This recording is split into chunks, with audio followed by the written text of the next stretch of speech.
Alors bonsoir à toutes et à tous. Bien sûr, cette conférence, elle est dans des circonstances spéciales.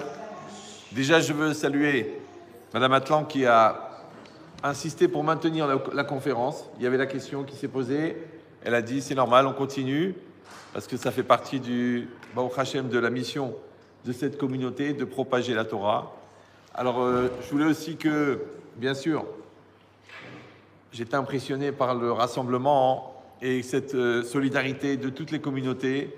C'est extraordinaire. Et comment les autorités aussi, elles se sont investies pour la sauvegarde de la communauté. Maintenant, nous aussi, on a notre part en tant que communauté et en tant que croyants. On doit aussi avoir notre témoignage. Et par rapport à ça, j'ai pensé, moi j'avais choisi un thème, mais finalement je vais faire un peu autre chose, mais on va essayer d'intégrer. Mais avant ça, de dire que le cours est dédié, et là vous allez répondre à un bon amen, que le cours est dédié pour la Refoua Shelema de Rabbi Shaoul ben Yehoshua, et aussi pour Rabbi Amram Mordechai ben Zohara, pour Gilles ben Messaouda, pour Sarah Iris Batrachel. Et comme toutes les conférences depuis le 7 octobre, pour la sauvegarde de tous nos soldats, pour la libération de tous les otages, pour la refoua, la santé de tous les blessés, parce que malheureusement, c'est des graves blessures, et aussi pour la nechama, la consolation de tous les endeuillés. Alors, il y a une notion dans la Torah très très importante, et je pense qu'elle est exactement dans les circonstances qu'on est en train de vivre, qui s'appelle Hakarat Hatov. Hakarat Hatov, c'est une obligation de remercier. Si on traduit littéralement, c'est reconnaître le bien. Hakarat Hatov, reconnaître le bien. Et quand on voit ce qui s'est passé ici à la Grande Motte, ouais, bien sûr avec les pompiers, avec l'aide des autorités, ouais, et qu'il aurait pu se passer beaucoup plus grave, et il s'est passé ce qui s'est passé, on est obligé de dire merci. C'est celui qui ne voit pas comment est-ce que ce fou il s'est trompé d'heure et comment les gens n'étaient pas encore arrivés et qu'il a fait d'une certaine manière qui était complètement idiote, ouais, et que Baruch Hashem, le rabbin il s'est rendu compte à temps et qu'il a pu téléphoner et que tout ce qui s'est passé, que Baruch Hashem, la communauté n'était pas là, le policier il était assez éloigné donc il a été projeté mais il n'a pas été gravement blessé. Tout ça, ce sont des miracles sur lesquels on a une obligation de dire merci. C'est une obligation de la Torah, Hakarat Hatov, de reconnaître le bien, de dire merci. Et ce principe-là, il est tellement majeur dans notre religion que le matin, quand on se réveille, le premier mot qu'un juif doit dire en se réveillant, Modéani. Modéani, oui, je remercie. On doit remercier Hachem en se réveillant. Ouais. Et ici, c'est l'esprit même dans lequel un homme doit se placer. Nous, on parle par rapport à la religion, mais en vérité, tout homme de n'importe quel type de religion, même un athée, il peut comprendre cette notion qu'il faut être capable de dire merci. C'est-à-dire, c'est une posture mentale, ouais, qui est même thérapeutique. Oui, simplement de se mettre en situation positive. Alors moi, toujours, je dis en rigolant, nous, dès qu'on se réveille, on dit merci. Vous savez que normalement, d'après la halakha, et encore plus d'après la Kabbalah, on n'a pas le droit de parler tant qu'on n'a pas fait Netiyyat Yadayim, tant qu'on n'a pas enlevé l'impureté de la nuit. On devrait faire se laver les mains avant de pouvoir parler. Les Chachamim m'ont dit, oui, mais pour dire merci, on a le droit de le dire. D'accord ? Ils ont calculé, les médecins, que le temps qu'on reste assis à dire toute la phrase « Modé, Ani, Lefanecha », oui, en vérité, c'est le temps pour que le cerveau il se rééquilibre et qu'on ne risque pas une crise cardiaque en se levant de manière soudaine. C'est exactement les temps qu'il faut. C'est-à-dire que même la phrase qu'on dit, elle-même, elle est thérapeutique de nous éviter un choc. Il y a beaucoup de gens, parce que vous savez, quand on est allongé, le sang il est redistribué différemment. Quand il doit remonter à la tête, quand on se met debout, il y a des gens qui se lèvent trop brusquement, ils ont des malaises. Ouais. Il dit, cette logique-là, moi j'aurais pensé qu'on se réveille et on s'habille et on fait la prière et on fait un bon petit déjeuner et on va à la banque et on demande la position du compte. Et quand ils annoncent 7 millions d'euros en liquide, ouais, alors on dit Modé, Ani. Il n'y a pas écrit ça. Il y a écrit, dès que tu te réveilles, le premier mot que tu dis, ouais, premier mot que tu dis merci. Pourquoi? Ben, je veux dire d'abord les choses simples. Parce que ce matin, on s'est levé, on a dit Modéani. Il y a des gens qui ne se sont pas levés. Ils ne sont pas réveillés. Ouais. Ils ne sont pas réveillés. Il y a des gens qui sont réveillés, mais avec une paralysie de la moitié du corps. Il y en a qui sont réveillés avec un tuyau pour respirer. Il y en a qui sont réveillés avec une pochette pour aller aux toilettes. Il y en a qui sont réveillés avec une paralysie faciale. Il y en a qui sont réveillés avec un AVC. Donc, toutes les choses qui fonctionnent chez toi, c'est pas que tu dois dire merci une fois. Tu dois dire merci pour tous les membres. Ouais, tu n'es pas aveugle ce matin, tu vois des deux yeux. Ouais, tu dois dire merci. Tu arrives à parler, tu dois dire merci. En vérité, malheureusement, c'est qu'avec la maladie, ouais, qu'on se rend compte de la valeur de la santé. Attendez, j'ai oublié de faire un truc. 2 minutes. Sinon, je vais me faire insulter par les gens de Facebook. Non, c'est pas grave. C'est comme le mariage, on ne peut pas tout refaire. Non. Alors, attends, où est-ce qu'il est celui-là? Partage de connexion. 2 secondes, 2 secondes. Parce que normalement, j'ai mon technicien qui vient, mais c'est Delahousse qui l'a bloqué. Ça me donne l'occasion de vous dire bonjour. Je suis la sœur de Nicole Danan. Oui, oui, je vous ai reconnu. Je vous ai reconnu. Voilà, je suis ravie de vous revoir. Merci à vous, que du bonheur. Alors, où est-ce qu'il est celui-là?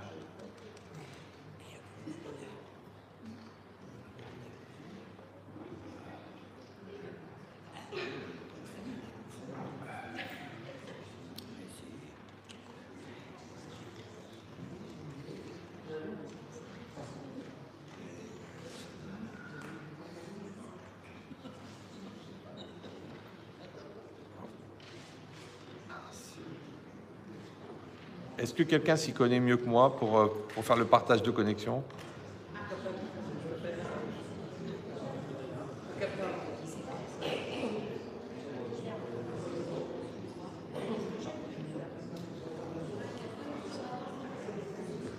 Non, oui, oui, venez, venez. Entre ces deux téléphones. En fait, je veux prendre la connexion de celui-là sur celui-là. Il n'y a pas de réseau que ça marche. C'est lequel, celui-ci? Comment il s'appelle? 93. Apple 93. Regarde. Mais normalement, il le reconnaît tout de suite. Ce que je comprends, c'est pourquoi la Wi-Fi, elle ne marche pas. Bah oui, vous n'avez pas de Wi-Fi. Voilà. C'est laquelle? Celle d'ici? Elle n'est pas. Non, celle d'ici, elle marche pas. Vous n'en avez pas? Je ne connais pas le code. Non, mais ce que je voudrais, moi, c'est de mettre iPhone 93. Même sans Wi-Fi, vous pouvez normalement. Alors, comment? En Bluetooth? En Bluetooth, vous allez avoir...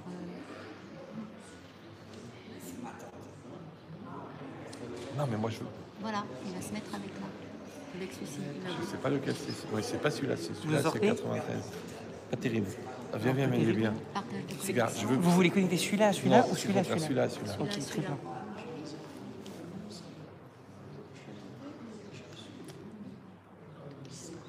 Oui, on capterait en fait dans celui-là. Vous pouvez pas, vous pouvez vous connecter. Celui-là, il ne peut pas se connecter. Vous pouvez connecter que celui-là, celui-là. Celui-là, lequel? Celui-là, on capterait, vous voyez, vous n'avez pas de réseau. Donc vous pouvez connecter celui-là à celui-là. Je vais connecter celui-là à celui-là. Voilà. Ah, d'accord, vas-y. Voilà. Vas-y, fais ce que tu peux.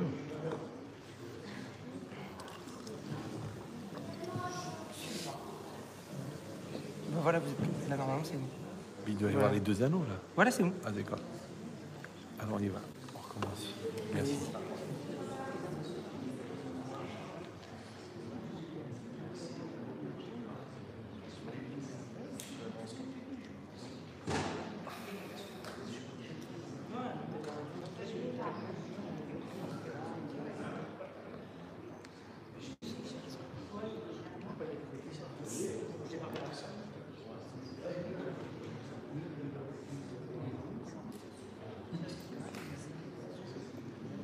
Deux minutes, c'est bon. Ça marche. On va voir.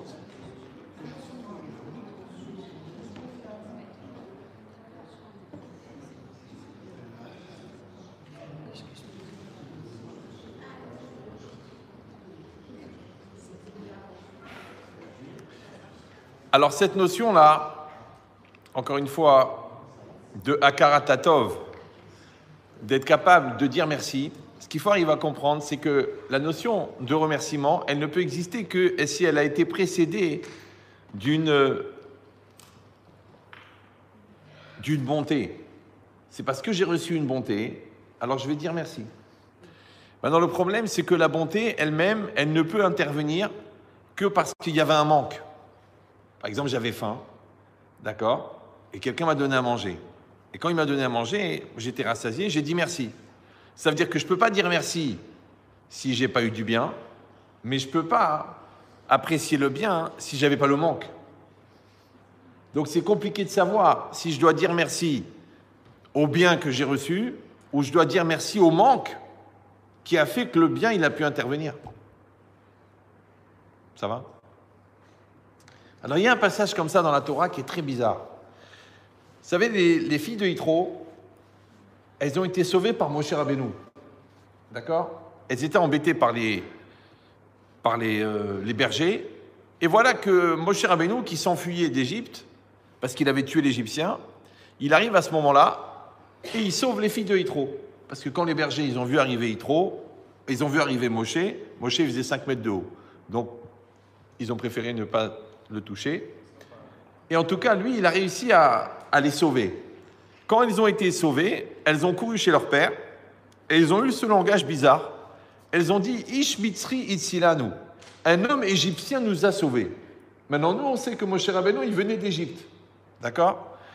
Alors, Rashi, il dit le sens simple, comme il était en Midian à ce moment-là et qu'il venait d'Égypte, il est habillé en égyptien. Elles ont cru que c'était un égyptien, donc elles ont dit « Ish mitzri itzilanu ». Un homme égyptien nous a sauvés. Ça, c'est le sens simple. Mais le sens plus profond, c'est que pourquoi Moshe Rabbeinu, il était là à ce moment-là? Parce qu'il avait tué l'Égyptien. Ça va? Donc en fait, qui c'est qui les a sauvés? C'est pas Moshe Rabbeinu, c'est l'Égyptien. Puisque grâce à la mort de l'Égyptien, Moshe Rabbeinu, il a dû s'enfuir, il s'est retrouvé à ce moment-là. Et le Midrash, il donne un exemple. Il dit, c'est comme si quelqu'un, il a été mordu par un serpent. Et il court à la rivière pour laver la plaie. Et quand il arrive, il voit un enfant en train de se noyer. Alors il plonge dans la rivière et il sauve l'enfant. Alors après, ils vont chez les parents, et les parents ils disent vraiment merci beaucoup d'avoir sauvé mon fils. Il dit écoute, c'est pas moi qu'il faut remercier, il faut remercier le serpent. Parce que si le serpent ne m'avait pas piqué, je ne me serais jamais précipité à la rivière, et donc je n'aurais pas eu l'opportunité de sauver ton fils. Ça veut dire qu'en vérité, Ish mitzri tzilanu, la Torah nous révèle qu'en vérité, vraiment celui qui a été le sauveur des filles de Yitro, en fait, c'est l'Égyptien. Le problème, c'est que quand on remonte à la cause, c'est embêtant. Pourquoi? Parce que donc c'est grâce au fait que Moshe Rabbeinu a tué l'Égyptien qui a permis de sauver les filles de Yitro, puisqu'il a dû s'enfuir. D'accord. Mais est-ce que vous savez pourquoi Moshe il a tué l'Égyptien? Parce que l'Égyptien, il frappait le Juif. D'accord. Donc, Baruch Hashem, que l'Égyptien frappait le Juif. Parce que grâce à ça, Moshe l'a tué, et donc il s'est enfui, il a sauvé les filles de Yitro. Ça va toujours. Mais est-ce que vous savez pourquoi pourquoi l'Égyptien il frappait le Juif? Parce que le Juif il s'est bagarré avec l'Égyptien. Pourquoi il s'est bagarré avec l'Égyptien? Parce que l'Égyptien, qu'est-ce qu'il faisait? Il envoyait le Juif au travail et après il allait abuser sexuellement de la fille du Juif, de la femme du Juif. Donc Baruch Hashem qu'il a abusé de la femme du Juif. Ah bah oui, si vous... Mais ça s'appelle la chaîne... Restez calme. Ouais. Ça s'appelle la chaîne des causalités. C'est-à-dire que si vous regardez la vie, cela entraîne cela, entraîne cela, entraîne cela. Mais les causes, elles sont des fois extraordinaires et des fois elles sont très moches. Vous savez, c'est quelqu'un, il devait aller signer un contrat à 1 milliard en Chine. D'accord. Bon. Manque de peau, la voiture elle s'est arrêtée sur la route de l'aéroport, il a raté l'avion. Donc il a perdu 1 milliard. Bon. D'un autre côté, l'avion s'est écrasé. Bon. Donc il a la vie sauvée. Il dit, ok, c'est vrai, j'ai eu la vie sauvée, mais j'ai perdu 1 milliard. À titre posthume. Ouais, puisqu'il devait mourir. Donc c'est ça le problème. Toi, t'es tombé en panne. Ok, bon. Maintenant, une femme, elle s'arrête pour t'aider, mais t'es sous la pluie et tout ça. Et cette femme, finalement, tu l'épouses. Et grâce à elle, t'as des enfants et une grande descendance. Donc, Baruch Hashem qui a eu la panne. Comment savoir, dans la chaîne des causes-conséquences, qu'est-ce qui est bien et qu'est-ce qui est mal, Puisque le mal, il peut amener un bien. Vous me suivez ou là? Ouais. C'est ça la problématique. Ça veut dire que quand on est dans la logique de Akaratatov, de reconnaître le bien, ouais, il faut savoir que le bien, il vient aussi du mal. Comme un enfant, ton fils, il est dans cette école. Bon, c'est la meilleure école. Elle est extraordinaire. C'est la meilleure école de toutes les meilleures écoles. Mais le prof de cette année, de ton fils, c'est un malade mental. C'est un fou complet. Et en plus, c'est l'ex de ta femme, d'accord? Et il veut se venger sur ton fils. Et il le fracasse, il lui parle mal, il l'insulte, il le truc. Et le gosse, il mange les ongles, il fait pipi au lit, il n'a aucune confiance en lui. Et toi, bien sûr, tu défends le prof, tu dis, allez, c'est à toi de faire des efforts. Et le gosse, il va faire une dépression, c'est sûr, ou une tentative, tellement il est pourri par ce professeur. Et tellement le prof, il est pourri, qu'il influence le conseil de classe, et finalement, l'enfant, il est renvoyé de l'école. Et comme il n'y a pas d'autre solution, il n'y a pas d'autre école, tu vas l'inscrire dans une autre école. Mais c'est l'école la plus pourrie de la ville. Elle est connue pour être complètement pourrie. Ouais. Mais cette année-là, dans la classe du fils où il va être inscrit, le professeur, il est extraordinaire. Vous avez compris ou non? Lui, il était dans une école extraordinaire. Mais le prof était cinglé. Il a été renvoyé. Il est arrivé dans cette nouvelle école. L'école est pourrie, mais le prof, il est extraordinaire. Et le prof, il est tellement pédagogue, il remonte le moral de l'enfant, il lui redonne la force, il lui redonne l'amour de la vie, l'amour de l'école, et l'enfant, il devient grand professeur de médecine ou rave, ça n'arrive pas qu'aux autres, ouais. Comme dit le rave de la SNCF, un rabbin peut en cacher un autre, d'accord? Alors à la fin, tu dis, mais moi, je ne l'aurais jamais inscrit dans cette école.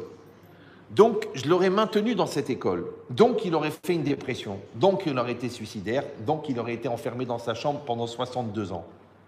Donc, Baruch Hashem, qu'il est venu ce fou, qui l'a fait renvoyer de l'école. Comprenez ce que je dis ou non? Moi, j'ai un ami à moi, un enfant à lui, il a fait une péritonite. Vous savez, une crise de comment ça s'appelle, d'appendicite. Il m'a dit, Ria, la bosse, elle était tellement haute que quand ils ont ouvert pour enlever, il a sauté. L'appendicite, il a sauté. C'est que le gosse, il devait mourir. Mais quand ils ont fait ça, ils ont enlevé l'appendicite. Qu'est-ce qu'ils ont trouvé derrière? Une petite tumeur. Une tumeur. Il avait 8 ans, l'enfant. Le médecin, il a dit ça. Vous seriez revenu dans 15 ans, c'était fini. Ça prend 15 ans un cancer, ça prend pas 3 semaines. On serait rendu compte de rien. Donc, grâce à l'appendicite, ouais, ils ont trouvé la tumeur. Dans la chaîne, encore une fois, des causes-conséquences. Parce que les causes-conséquences, c'est comme les dominos. Un, il pousse l'autre, un, il pousse l'autre, un, il pousse l'autre, un, il pousse l'autre. Comment savoir? Ce que tu croyais être un bien, des fois, ça sort un mal. Ce que tu croyais être un mal, des fois, ça sort un bien. Alors, sur quoi tu dois dire merci? Sur le bien ou sur le mal? C'est compliqué. Vous comprenez ou non? C'est pour ça que la Gemara, la Mishnah, elle dit un langage incroyable. Elle dit qu'Eshem chez mevarechim ala tova, kach mevarechim ala ra'a. De la même manière qu'on doit bénir le bien, on doit bénir le mal. Vous savez que nous, notre religion, elle est un peu bizarre. Oui, si quelqu'un il perd son père, lo alenu, il doit faire la bracha Baruch Dayan Haemet. Béni soit le juge de vérité. Bien que c'est un malheur, mais il y a une bénédiction sur ça. Ouais. Maintenant, si de ce père-là qu'il a perdu, il a touché un héritage de 24 millions d'euros, il doit faire Shehianu sur l'héritage. Shehianu vekimanu vegianu lezemanazé. Maintenant, il est un peu mélangé dans son ventre. Parce qu'il a une grosse peine qu'il a perdu son père, mais il a une grande joie qu'il a pris 23 millions d'euros. Vous me suivez ou non? Ça s'appelle aigre-doux chez les cornichons. D'accord? C'est mélangé. Moi, personnellement, on a eu un événement incroyable dans ma famille. C'est que le jour de l'enterrement de mon père, Zichron Libracha, c'était le jour de la Brit Mila de mon premier petit-fils. Mais pas le jour, la même heure. Donc imagine-moi, ma femme, elle était avec ma fille à Épinay en train de faire la Brit Mila, et moi j'étais à Ashdod en train d'enterrer mon père à la même heure. En plus c'était Yom HaZikaron, ça veut dire que tout le monde s'est arrêté. C'est très bizarre. Ça veut dire quoi? Ça veut dire que la vie et la mort, en vérité, c'est mélangé. Nous, on veut qu'il y ait la vie, la vie, la vie, la vie et la mort. Chas v'shalom, l'aister, lo alenu. En vérité, c'est faux. Mon père, Zichron Ibracha, il m'avait dit ça. Moi, je croyais que j'étais philosophe. Bon, lui, il était tailleur. Ouais. Moi, je croyais que j'étais intelligent et moi, je croyais qu'il était simple. Mais en vérité, il était très profond. Il m'avait dit, mon père, il m'avait dit, la vie et la mort, c'est la même chose. Et moi, je ne comprenais pas. La vie et la mort, c'est la même chose. Oui. Donc, en vérité, le bonheur et le malheur, c'est la même chose. Tu dis, oui, mais pour le malheur, on dit Chas v'shalom. Et pour le bonheur, on dit Kenirbu. Oui, que ça vienne, encore. Il faut avoir cette maturité d'être capable de voir le bien dans le bien et d'être capable de voir le bien dans le mal. Maintenant, qu'est-ce que ça veut dire que Shem Shemevarechim, de la même manière qu'on bénit le mal, on bénit le bien. Alors, je rappelle, pour ceux qui n'ont pas eu l'occasion d'étudier 15 ans à la Yeshiva, que la notion... Restez calme. Il y a beaucoup de Tunisiens dans la salle ou ah non. Donc, c'est quoi la bénédiction? C'est quoi bénir? Quand tu vas chez un tzaddik qui te bénit, quand les parents ils bénissent leurs enfants, c'est quoi une bénédiction? La bénédiction, en vérité, ça s'appelle en français un décapsuleur de potentiel. C'est-à-dire que l'enfant, il a un potentiel, je le bénis. Je ne le bénis pas qu'il devienne moi. Je ne le bénis pas qu'il devienne ce que je ne suis pas devenu, comme des grands frustrés. Ouais. Je le bénis pour qu'il devienne lui-même. Mais lui, c'est une graine. Ouais. Et quand je le bénis, il devient un arbre. Mais là, pour l'instant, j'ai une graine devant moi. Donc, quand moi, je crois en cette graine, elle devient un arbre. Le fait de croire dans l'avenir de cet enfant, qui est encore invisible, ouais, c'est la facette de la bracha. C'est ça, bénir. Comme toi, tu regardes le magasin et tu y crois. Tu dis, non, il est mal placé. Écoute, moi, je ne peux pas payer plus que 500 € par mois. J'ai trouvé ce truc. Il est khalada, il y a tout à refaire. Tu y crois, toi? Si toi, tu y crois, il y a la bracha dedans. Parce qu'en vérité, la bracha, elle vient de Dieu. Mais l'orientateur de la bracha, c'est la croyance. Maintenant, c'est quoi la croyance? La croyance, c'est la capacité à s'investir dans ce qui ne se voit pas. L'avenir ne se voit pas. Donc tu ne peux pas le voir. Comme tu ne peux pas le voir, tu ne peux que le croire. L'intelligence de ton conjoint, tu ne la vois pas. Tu ne peux que la croire. L'amour de ta belle-mère, là, c'est même pas la peine d'envisager. D'accord? Mais c'est ça la croyance. De la même manière, Dieu, on ne le voit pas. Donc on ne peut que le croire. Alors les gens ils disent, oui, mais vous comprenez, moi j'aurais voulu que Dieu me parle, que Dieu vienne, que Dieu me fasse le mont Sinaï pour moi, le don de la Torah pour moi. Il l'a fait une fois. Il y avait là-bas, il y avait ton arrière-grand-père. Et après, de grand-père en grand-père, on t'a transmis que ça s'est passé. Maintenant, si tu n'as pas confiance dans ton grand-père, tu peux peut-être faire un test de paternité sur ton père aussi. Ça veut dire que la croyance, encore une fois, c'est la capacité de croire dans ce qui ne se voit pas. C'est aussi la capacité de s'investir dans ce qui ne se voit pas. Mais le potentiel ne se voit pas. Le futur ne se voit pas. Donc, tu es obligé d'y croire. C'est pour ça que quand je rencontre des gens, ils disent « Rabban Chetrit, vous savez, je ne suis pas croyant. » Moi, je leur dis « Refoua Shelemar, Refoua Tanefesh, Refoua Tagouf. » C'est quoi, je ne suis pas croyant? Je ne suis pas croyant, agnostique, ou là, cartésien, ou là, pire, si affinité. Ouais. Je lui dis, mais c'est impossible que vous ne soyez pas croyant. Il me dit, non, franchement, je ne suis pas croyant. Je dis, mais comment vous pouvez être pas croyant, puisque déjà, le fait que vous ne croyez pas, vous y croyez. Ah, il me dit, vous jouez sur le mot. Non, moi j'ai beaucoup d'humour, mais je rigole jamais. C'est vous qui ne prenez pas le temps de réfléchir à ce que je suis en train de dire. Tout le monde est croyant. Ben évidemment. Parce que quand le soir, tu vas pour dormir, tu crois que tu vas te réveiller ou tu penses que c'est fini, c'est la dernière nuit, je vais mourir. Tu crois que tu vas te réveiller. Oui. Quand tu prends ta voiture, tu crois que tu vas pas avoir un accident. Tu crois. Quand tu te maries, tu crois que ça va durer éternellement. Quand tu commences des longues études, tu espères ne pas mourir la veille du diplôme quand même. Donc tu vois que tu crois. Alors Gabi dit, mais non, mais je ne parle pas de cette croyance-là. Évidemment, je crois, tout le monde croit. Mais moi, je ne crois pas en Dieu. Mais JG, c'est une expression chimique, ça veut dire jeune beb. Ouais. Mais en mathématiques, vous prenez 2 points, un point A, un point B. Entre 2 points, qu'est-ce que vous pouvez faire? Il m'a dit, un segment de droite. Je dis non, on peut faire une droite. Jusqu'où elle va la droite? L'infini. La différence entre le croyant et le non-croyant, c'est que le non-croyant, il arrête la droite à sa perception. Ça s'arrête là. Parce que j'ai décidé que ça s'arrête là. Ça s'arrête là parce que ça me dérange que ça aille plus loin. Ça s'arrête là parce que plus loin, je ne maîtrise pas. Ça s'arrête là parce que plus loin, ça me remet en cause. Mais en vérité, ton problème, ce n'est pas un problème de croyance.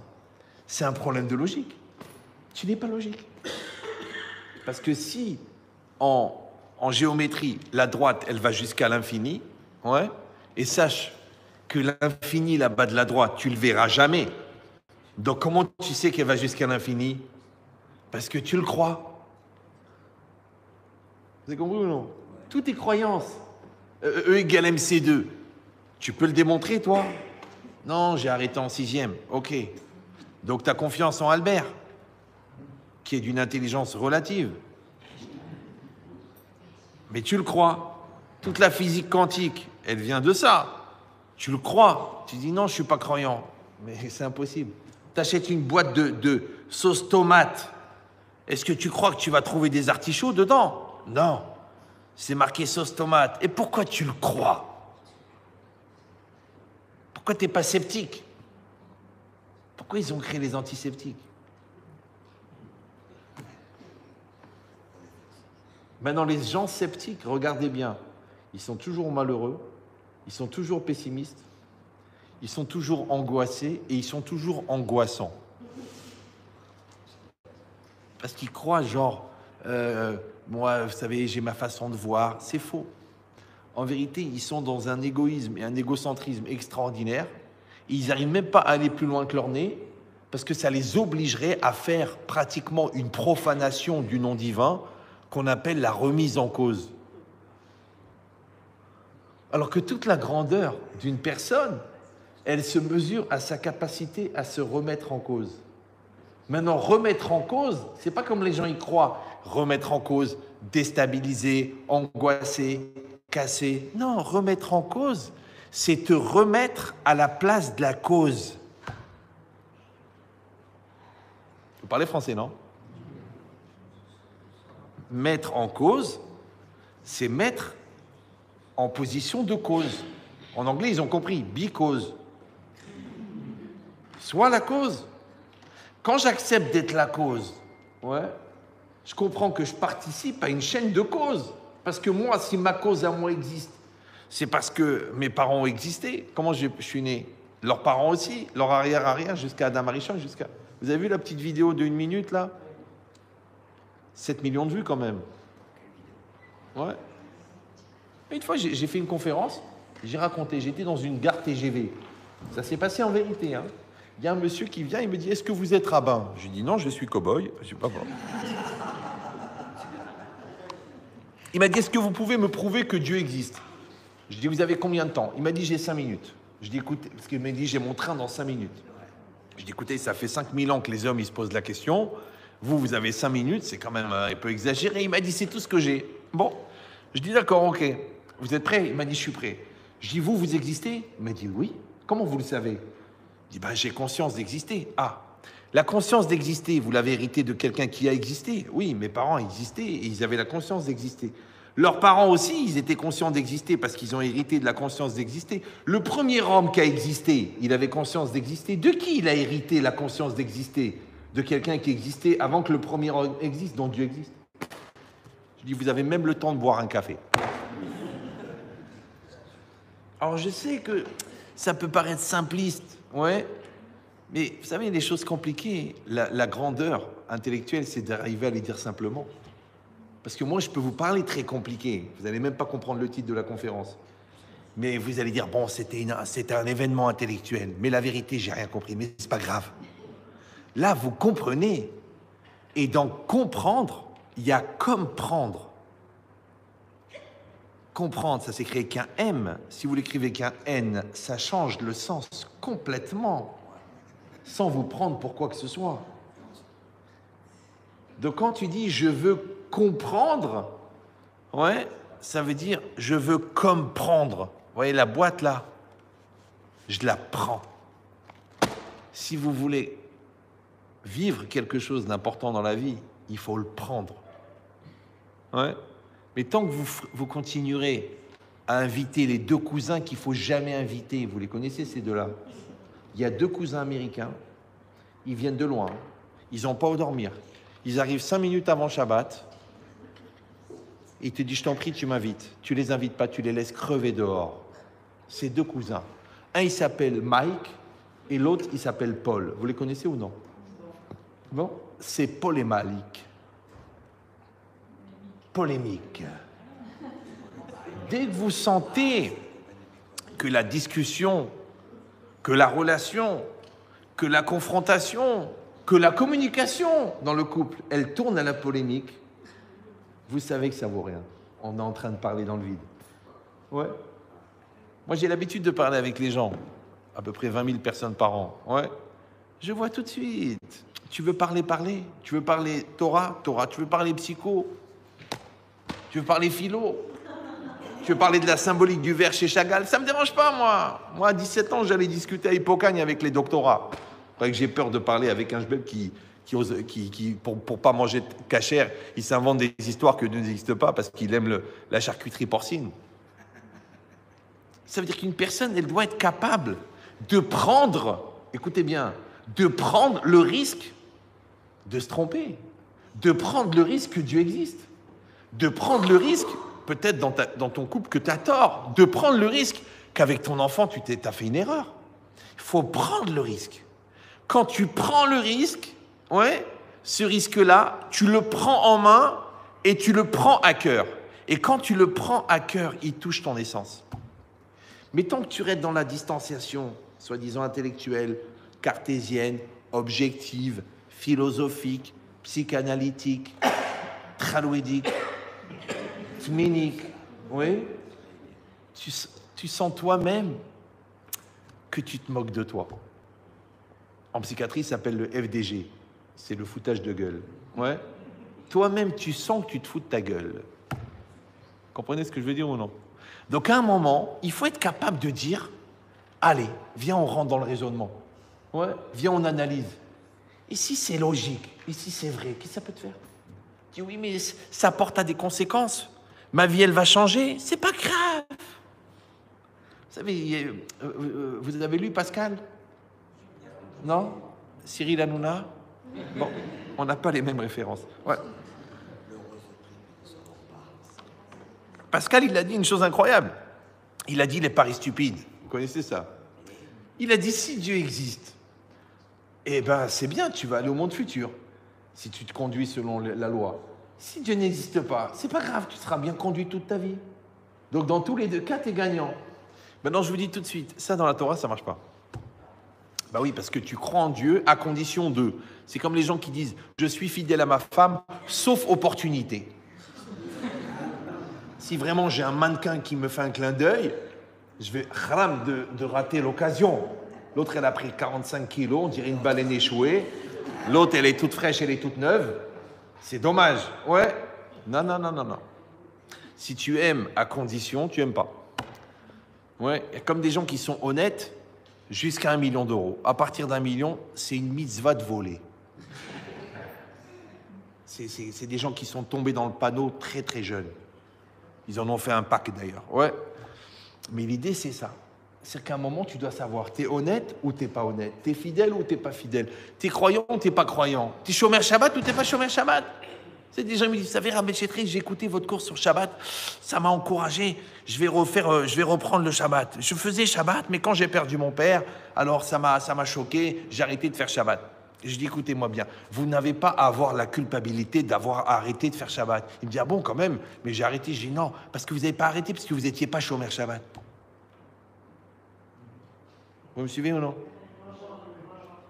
C'est quand t'es chômeur Shabbat, t'es chômeur Shabbat. Les gens, ils ont été chômeurs Shabbat à Auschwitz. J'arrive. Ouais. Et toi, t'es pas chômeur Shabbat parce que tu as perdu ton père, parce que le magasin il ouvre que le samedi, parce que tu as pris un magasin dans un centre commercial. Tu as compris ce que je veux dire ou non? Ça veut dire qu'à un moment, il faut être honnête. Tu sais que tu as tort, tu as tort. Il faut l'équiper. D'accord? Donc, tu sais que tu as tort, tu as tort. Dis j'ai tort. Tu dis non. Les gars, ils vont jusqu'au divorce. Je les dis, mais que je comprends pas. Tu sais quoi? T'as raison. Mais on s'en fout. Ouais, t'as tort. Mais on s'en fiche. Mais là, t'es en train d'aller jusqu'au guet. Pas toute la journée, j'ai des gens au téléphone. Des gens qui sont mariés il y a 2 mois. J'ai dit, mais vous êtes des fous. Oui, c'est à cause d'elle, c'est à cause de lui, c'est à cause d'elle, c'est à cause de lui. Mais qu'est-ce qu'on s'en fout? De toute façon, on va tous mourir. Tu peux pas laisser tomber. Non, mais quand je dis mourir, les gens, chas v'shalom, simsilenu. Mais les gens, ils sont déjà morts, vous n'avez pas compris. Le brel, il est mort. L'imbécile, il est mort. L'entêté, il est mort. L'ignorant, il est mort. Il y a combien de morts vivants? Ça s'appelle la nuit des morts vivants. Ouais. Il faut être vivant. Ouais. Vivant, c'est quoi? Celui qui bouge. Comment tu sais quelqu'un, il est vivant? Parce qu'il bouge. Il évolue, il se remet en cause, il change. Il reconnaît qu'il a tort. Écoutez bien. Même quand il a raison. Il prend son fils dans ses bras. Même quand il est déçu. Il laisse tomber la dette de son frère. Même s'il a une reconnaissance de dette. Parce que c'est son frère. Ceux qui se déchirent pour 20 000 euros. Il dit non, c'est pas pour l'argent, c'est pour le principe. Ouh, le niveau de fratrie. Ouais. C'est comme ça la vie. Ouais. Donc ça s'appelle, c'est ça s'investir, c'est ça croire, c'est ça être vivant. Ouais. Et ben ça, cette capacité-là, elle vient du fait que tu regardes une situation et tu vois que la situation, il y a du bon, et tu vois que la situation, il y a du mauvais. Ouais. Maintenant, si on croit en Dieu, si on ne croit pas, je ne peux rien faire pour vous, il faut habiter un étage élevé. Mais si on croit en Dieu, ouais, c'est quoi la croyance? On a dit, c'est de croire dans le potentiel. C'est quoi la bénédiction? C'est de bénir le potentiel. Donc quand on bénit le potentiel, en vérité, on bénit ce qui ne se voit pas. C'est bon? Et ce qui ne se voit pas, comme c'est caché, ça se développe. Maintenant, pourquoi est-ce qu'on doit bénir ce qui ne se voit pas? Je vous dis pourquoi. Parce que ce qui se voit, ça se voit. Comme ça se voit, ça se jauge. Comme ça se jauge, ça se juge. Comme ça se juge, ça se limite. C'est qu'en vérité, le vrai danger, c'est l'homme, c'est le cartésien.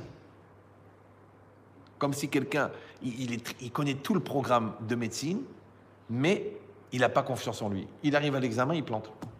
L'autre, il connaît la moitié, mais il s'en fout. Il va toute la journée, il va en vacances, mais il a fait une seule leçon, il est tombé dessus. Waouh, la chance du tricheur. Ouais. L'autre, il connaît tout par cœur, mais quand il arrive devant la feuille, il est paralysé. Le syndrome de la feuille blanche. Ouais. Donc en vérité, ça ne sert à rien de connaître s'il n'a pas la confiance. Or, c'est quoi la confiance? La confiance, en latin, c'est confiance. Et la fiance, c'est la foi. Confiance, c'est avec foi. Donc la confiance, c'est d'avoir la foi. Maintenant, la foi en Dieu, tu as compris? La foi en soi, c'est la même chose. Si tu n'as pas la foi en toi, tu n'as pas confiance en toi, ça ne marchera jamais. Donc il y a des gens, ils ont tout pour réussir, mais ils n'ont pas foi dans leur couple. Je dis, mais regardez, vous êtes beau, vous êtes sympathique, vous êtes jeune, vous êtes bronzé. Qu'est-ce qui va vous arriver? Oui, elle m'a manqué de respect, elle n'a pas dit Shabbat Shalom à ma mère, elle ne veut pas faire la recette de la dafina de ma sœur. Mais qu'elle s'étouffe. Je veux dire, c'est pas le problème maintenant. Maintenant, vous êtes mariés en bonne santé. Tu te rends compte, il y en a, ils sont... J'avais un couple comme ça, les deux, Laura et nous, ils avaient une tumeur chacun. Les deux, en même temps, ils ont attrapé une tumeur. Ouais. Et les deux, ils se sont battus, et les deux, ils sont sortis. Et moi, j'étais à la Séouda qu'ils ont fait pour fêter qu'ils s'en sont sortis. D'accord? Mais tu réfléchis. Je comprends pas. Les gens, ils se divorcent pour une bêtise. Ils se déchirent pour une lourdeur. Eux, ils avaient de quoi divorcer largement, quand même. Et tu meurs. Même si tu as de l'humour, tu meurs de rire. Ouais. Mais tu peux pas supporter. Tu baisses les bras, tu envoies tout balader. Non, ils sont restés soudés. C'est-à-dire que l'épreuve, si tu t'en sers, elle te renforce. Et si tu la subis, elle t'enfonce. Alors décide ce que tu veux faire. Maintenant, comment ça s'appelle se renforcer d'une épreuve, c'est croire au bien qu'il y a dans l'épreuve. Tu dis, mais comment tu veux que je croie? Voilà les métastases, voilà les examens, voilà les résultats, voilà les statistiques. Ok, ça c'est la réalité. Mais derrière la réalité, il y a quoi? Il y a la croyance. Derrière la réalité, il y a le bon Dieu. T'as compris ou non? Je vais vous dire un truc incroyable. Mes parents, qu'Hachem il garde ma mère en bonne santé, ouais. Eux, ils connaissaient Baba Saleh comme ça. Ils ont grandi en même temps. Le père de ma mère, il a étudié à la yeshiva de Rabbi Yaakov à Bersera. Il vient de tout staff Ilalet. Ils ont connu la famille. Baba David, il dormait chez mon grand-père. Ça veut dire ils étaient comme ça. Et un jour, la mère de mon père, elle a eu un AVC. Elle a été paralysée de la moitié du corps. Et ils l'ont emmenée chez Baba Saleh pour prendre une bracha. Et Baba Saleh, il faisait des miracles. Des gens brûlés au 4e degré, ils mettent un foulard, enlèvent le foulard, il n'y a plus rien. Des trucs qui sont passés dans les journaux, on connaît les gens à qui c'est arrivé, des miracles complètement irrationnels. Et quand ils ont amené ma grand-mère, Baba Saleh, il a dit, je ne peux rien faire pour elle. Il a dit, pourquoi? Ils lui ont dit, pourquoi? Il a dit, voyez l'Américain qui vient sur une chaise roulante qui n'a jamais marché de sa vie. Il croit, il a la Imouna. Et je fais une bracha, il se lève, il marche. Mais vous, comme vous me connaissez depuis que j'ai l'âge de 15 ans, vous dites, attends, ça va. Tu crois pas. Comme tu crois pas, il n'y a pas de miracle. Vous vous rendez compte? Comme ça, il m'a raconté mon père. Baba Saleh, il leur a dit, je peux rien faire pour vous parce que vous n'avez pas la Emouna dans le tzaddik. Alors, qu'est-ce que vous allez dire? Eh ben, le tzaddik, il a qu'à faire la bracha, même s'ils n'ont pas la Emouna. Ok. Mais tu peux pas mettre la balle s'il n'y a pas de fusil. Tu peux pas ouvrir l'eau s'il n'y a pas de tuyau. Le tuyau qui amène la bénédiction, c'est la croyance. Comme si toi, c'est comme des fois, moi, les couples, c'est moi qui me bagarre. Allez, ils vont s'arranger. Non, vous la connaissez pas, c'est trop dire. À la fin, j'en dis, mais j'en ai rien à foutre de votre histoire, moi. Allez mourir, les deux. Allez mourir, vous allez rendre service au monde. Si je comprends pas, moi, je me bats pour votre couple. Moi, c'est moi qui me bats, mais qui j'en ai à foutre? J'ai mon couple à moi, j'ai mes enfants, j'ai mes petits-enfants. Pourquoi c'est moi qui me bats? Vous avez compris? Ah non, ça sert à rien. Et pourquoi c'est à moi? J'ai pas à m'excuser, j'ai pas... Mais allez crever! Ma parole, j'ai envie de leur dire, mais mourrez! Vous allez rendre service, tous les psychologues, tous les rabbins qui sont en train d'écouter vos lourdeurs. Si vous mourrez, on viendra sur les pierres tombales, on dira, bon, il y a 2 Brels qui sont morts, on va chanter le chant de ralliement des Brels, frère Jacques. Restez concentrés, ne me quittez pas. C'est vrai, non? C'est qu'on se retrouve dans des situations où on veut aider des gens qui ne veulent pas s'aider.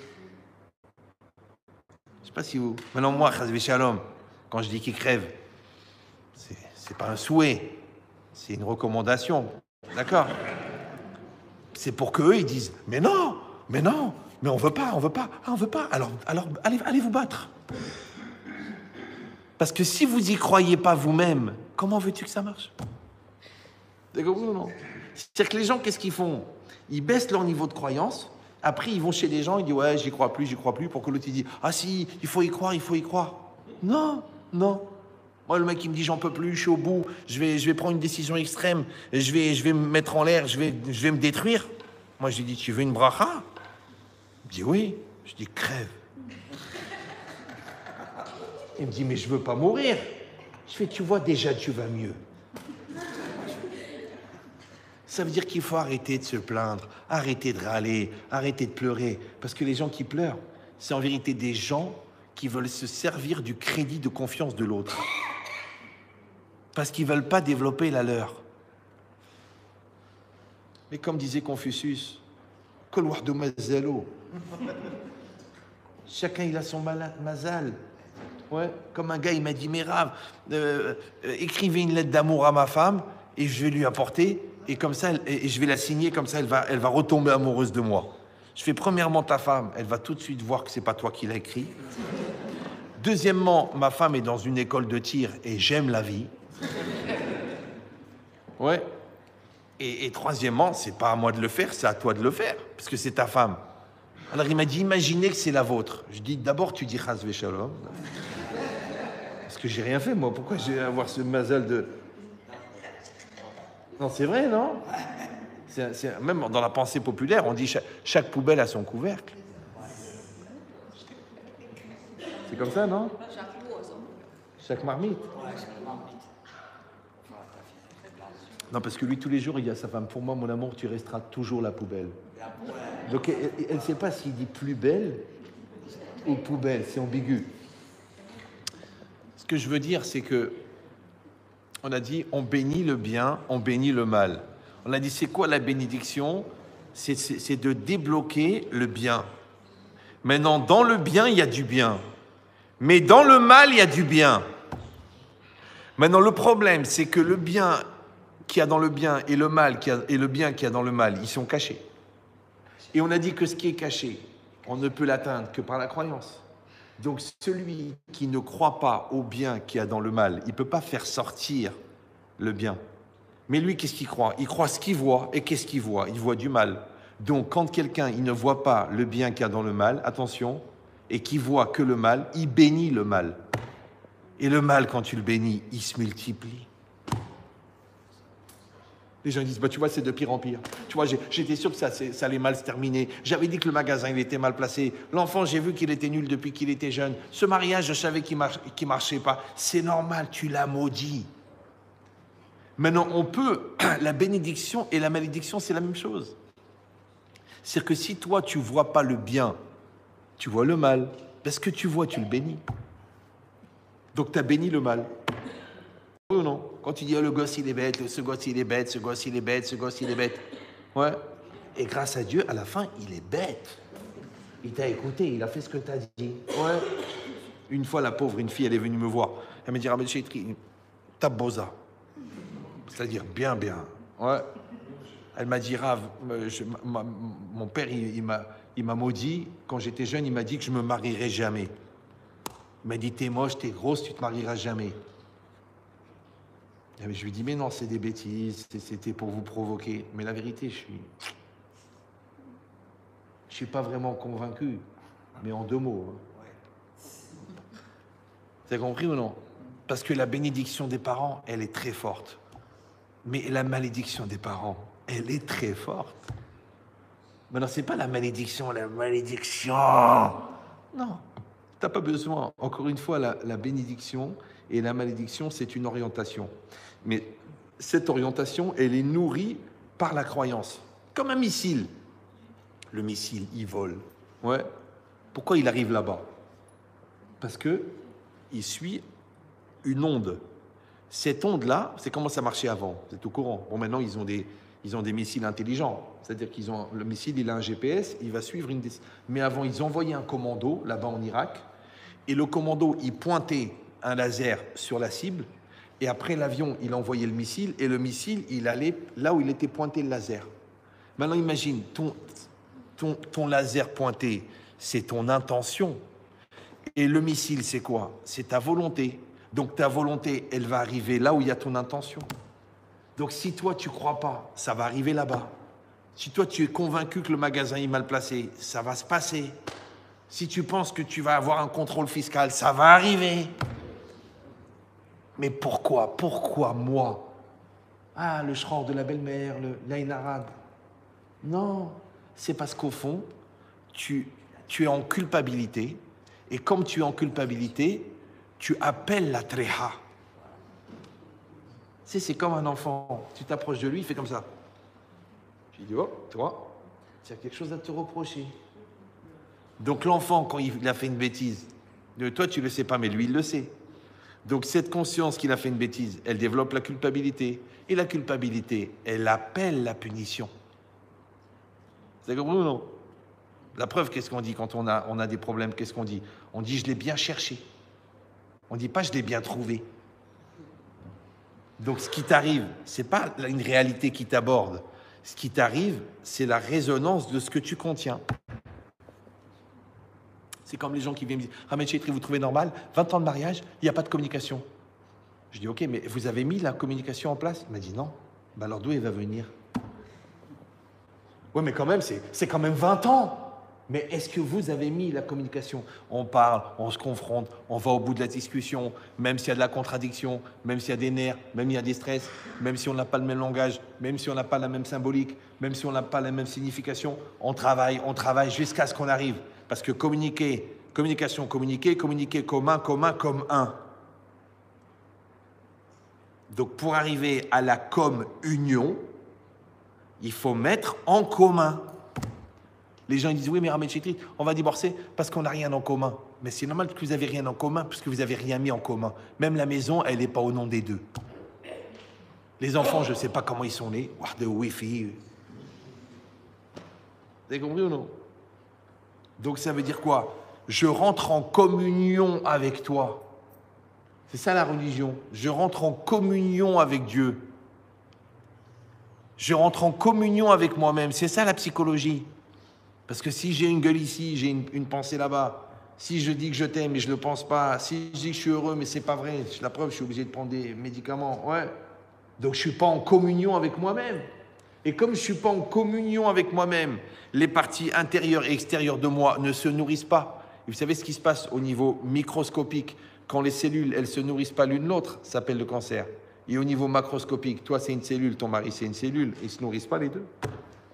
Ils ne peuvent pas se nourrir, ils n'ont rien en commun. Ton travail, c'est une cellule. Toi, tu es une cellule. Tu aimes ton travail. Hop, communion. Tu vas à la synagogue, fais la prière. Ah, je peux pas, je suis occupé à parler pendant Kaddish, pendant l'Amida, j'ai plein d'avérotes à faire. Il a toute une liste, le gars. Ouais. Mais tu viens à la synagogue, c'est bien. Il n'y a même pas 5% des juifs qui vont à la synagogue. Tu viens à la synagogue, tu attends le Kaddish pour parler. Ils attendent. Dès que ça commence, ils attendent la Hazara. Toujours. Combien t'as payé la BM?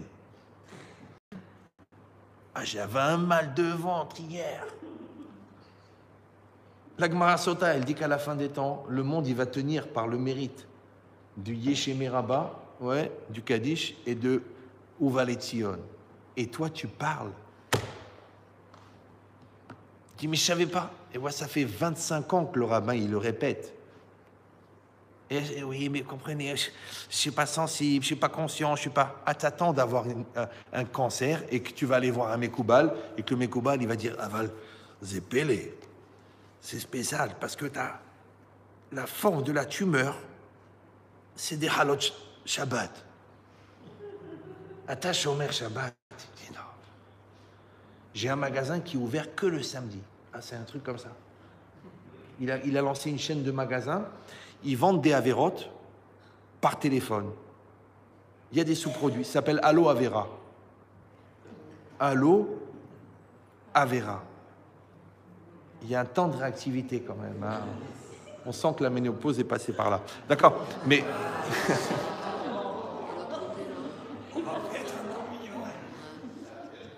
C'est rien, c'est pour vous réveiller. Moi, j'aime bien manger épicé. Non, pas faire les deux. Manger...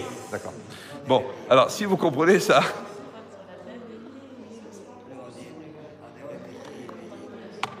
Non, mais il ne faut pas que vous soyez réveillés.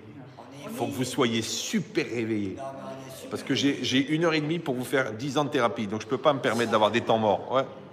Donc, si vous comprenez ça, donc vous avez compris que dans la vie, il y a du bien et dans la vie, il y a du moins bien. Maintenant, nous, on a la Emouna, que tout ce que fait Dieu, c'est pour le bien.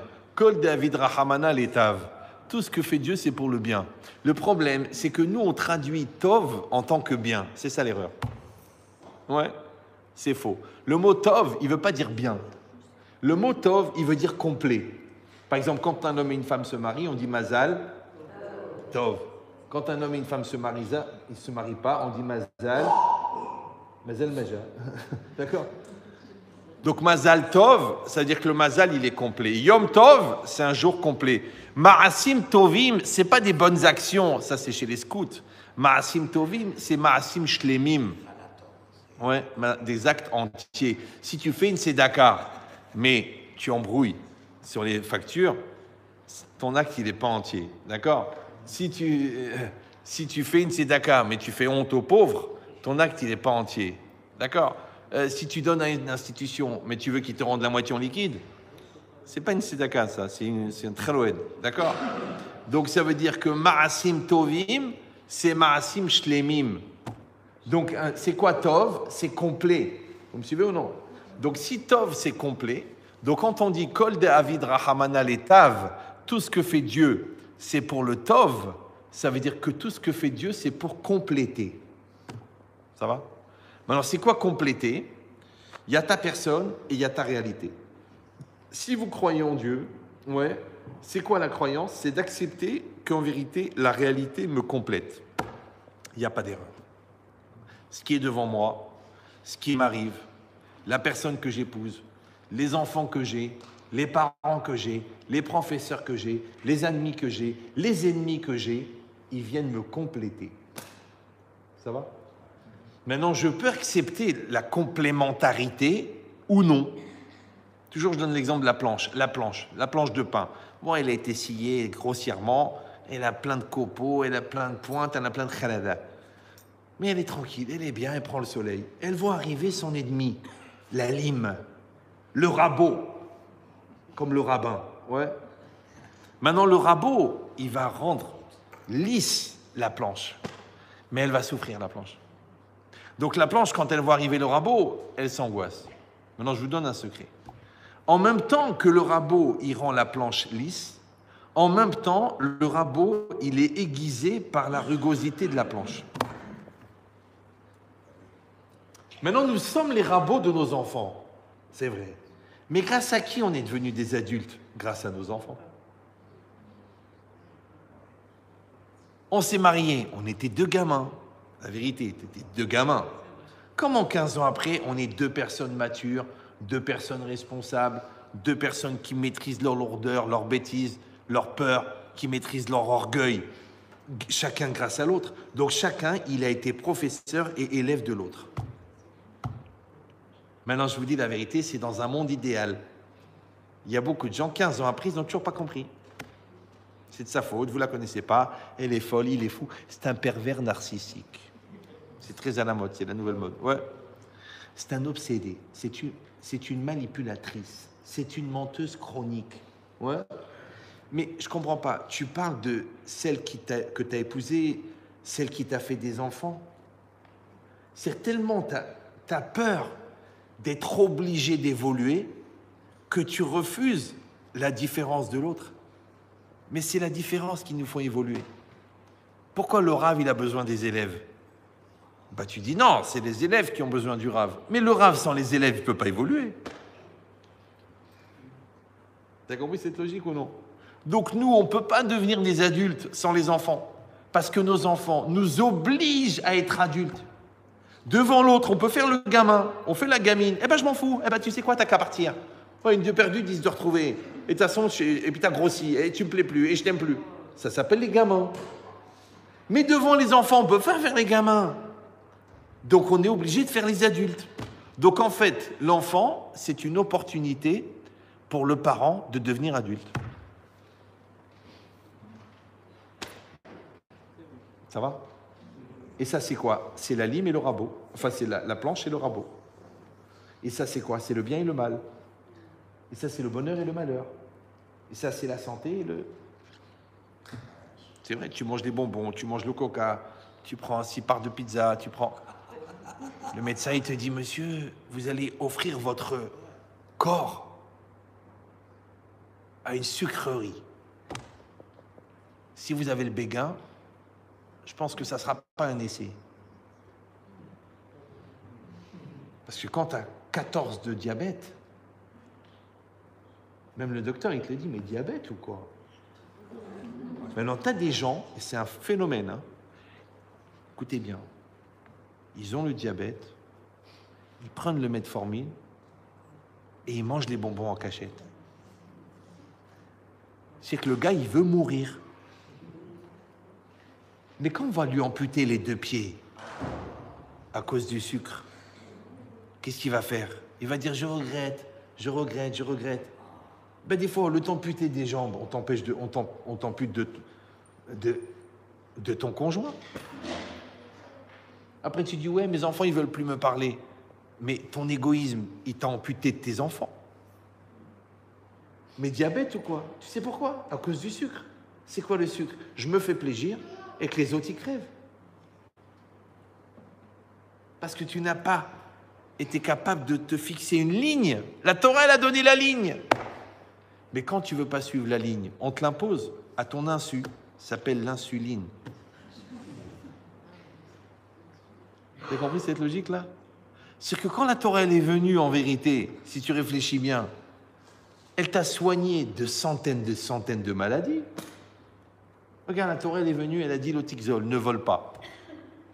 Qu'est-ce que tu dis? Bon, ça va, j'ai pas besoin de la Torah. Ah bon, mais tu passes ta journée au téléphone à voler.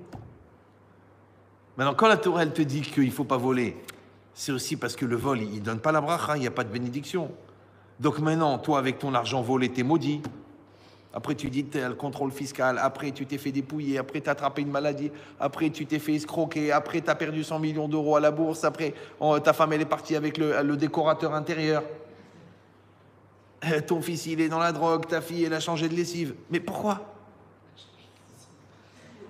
Elle a arrêté Ariel, maintenant, elle prend que... Ouais. Mais parce qu'il y avait trop de sucre dans ta vie. Le sucre, c'est quoi? C'est la dépendance. C'est que le sucre n'est pas dangereux. C'est la dépendance au sucre qui est dangereuse. Maintenant, le sucre, il est plus addictif que la cocaïne. C'est à la limite, tu veux une poudre blanche. Ben, c'est vrai. Puisque tu y aspires. Tu as compris l'idée ou non? Maintenant, quelle différence entre dépendant du sucre et dépendant de l'orgueil? Mais tu as divorcé à cause de l'orgueil. Dépendant de la paresse. Pourquoi tu n'as rien foutu de ta vie? Regarde ton frère, il est ingénieur. Et toi? Ah non, moi je suis cool, je ne suis pas un faillot. Ok, maintenant toi tu es au RSA et lui il prend 30 000 euros par mois. Voilà. Donc en fait, si tu étais vraiment paresseux, tu aurais travaillé. Vous avez compris ou non? Donc tu étais dépendant de la flemme. Donc toi, ton sucre, c'était la paresse. On te dit réfléchis. Développe ton intelligence, fais des maths, fais de la philo, fais de la Gemara. Non, non, ça me saoule, ça me prend la tête, ça me saoule, ça me prend la tête, ça me saoule.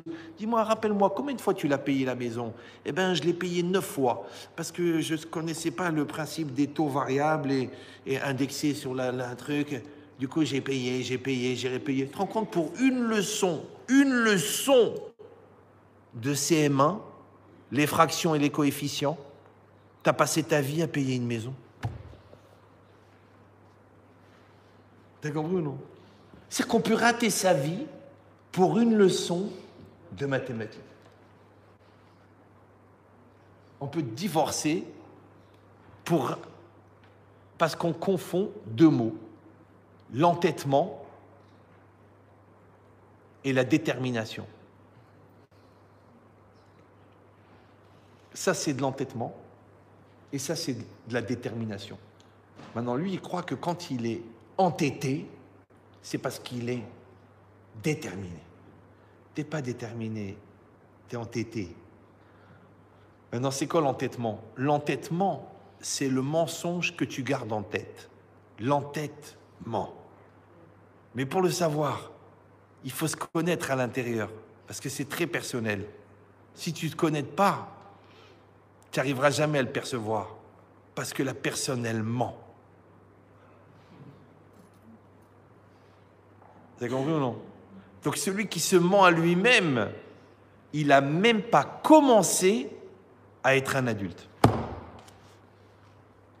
En fait, il n'est même pas né. Il est comme le poisson, il n'est pas né. Pas né. Il y a un temps quand même. Vous avez compris l'idée ou non? Mais ça, c'est quoi encore une fois? C'est parce qu'il y a une séparation entre la réalité et moi, ça s'appelle la conscience. Mais si moi, je suis dans la réalité, j'ai faim, je mange, je suis énervé, tu me parles, je suis vexé. Donc moi, je suis superficiel, épidermique, extérieur. Donc il n'y a pas de contrôle, donc il n'y a pas de maîtrise, donc il n'y a pas de maturité. Maintenant, cette distance entre l'être intérieur et l'être extérieur, qu'on appelle la maturité, ouais, que nous, on appelle la hirat shamaim, la crainte de Dieu, ouais, et qu'on appelle aussi la émouna. C'est vrai que le gosse, il m'énerve, mais c'est mon fils. Et il a 8 ans. Ou je dis non, il m'énerve, ça me saoule, et ben qui dégage et qui crève. Mais pourquoi tu n'arrives pas à accepter qu'il a 8 ans? Tu sais pourquoi? Parce que tu as 7 ans. En français, on appelle ça prendre du recul. Ok, j'ai raison, mais là, on va divorcer. Arrête de parler. Non, j'arrive pas à me retenir, c'est plus fort que moi. Qu'est-ce que je te dise? Même les chiens, ils attrapent la rage. La rage de vivre. Vous avez compris cette logique? Donc vous avez compris qu'il y a le bien et il y a le mal. D'accord? Mais on a la émouna que dans le bien, il y a du bien. Et dans le mal, il y a du bien. Le problème, c'est que pour que toi, tu as réussi à faire sortir le bien qu'il y a dans le mal, il faut bénir le bien. On doit être capable de dire Baruch Hashem quand ça va bien. Et on doit être capable de dire Baruch Hashem quand ça va pas. Dis, mais comment je vais dire Baruch Hashem quand ça va pas? Cherche le bien. Une fois, quelqu'un est venu chez moi, il m'a dit Ramed Chetrit, on m'a dit qu'il faut respecter ses parents. Mais la vérité, c'est des nuls, mes parents. Que je vais respecter quoi? Je dis, ah bon, dis-moi, ton père, il rentre tous les jours à la maison? Oui. Ton père, il a été honnête toute sa vie? Oui. Oui, mais il n'était pas religieux. Mais il était honnête. Est-ce qu'il a respecté ta mère? Est-ce qu'il a dit un mot de travers? Est-ce que tu l'as entendu mentir? Non. Ton père, c'est le tzaddik de la vérité. Donc, tu dois lui faire le kavod de Baba Saleh, le kavod du Rabbi de Lubavitch, sur le fait qu'il n'a jamais parlé mal à ta mère. Ça veut dire quoi? Si tu cherches le bien, tu vas voir le bien. Mais tu devrais t'interroger, comment ça se fait qu'à chaque fois que tu cherches, tu vois le mal? Qu'est-ce qu'il dit le Baal Shem Tov? Il dit « Atzadik roé et atov ». Le tzadik, il voit le bien. « Aracha roé et ara ». Tu sais, il y a des gens, à chaque fois que tu leur montres un truc, ils voient le défaut. Tu leur montres un super beau appartement. Les pièces, elles sont un peu... Les chambres, elles sont un peu... Tu les emmènes aux Maldives. 58 000 € la semaine. Une île privée. Tu te dis, il y a une toile d'araignée. Il pleut. Chérie, je ne peux pas acheter le ciel. Tu lui offres un beau diamant. 19 carats quand même. Hein. C'est une boutique, place Vendôme, ça s'appelle Taboz. Ouais. Qu'est-ce qu'elle dit? Tu as offert le même à ta mère? Chérie, je t'en prie, fais-moi plaisir. Oui, étouffe-toi. Enfin, je n'ai pas réfléchi. C'est comme ça, non? Pourquoi il y a des gens qui voient toujours le mal? Je donne toujours cet exemple. Le gars, il a fait un puzzle. 6 mètres sur 4 mètres. D'accord? La bataille de Samothrace.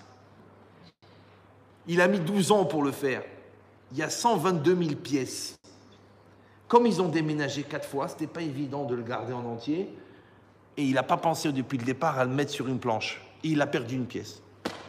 Maintenant, il est fini. 122 000 pièces, 6 mètres sur 4 mètres. Wow, ils l'ont mis au musée du Louvre. Il est magnifique.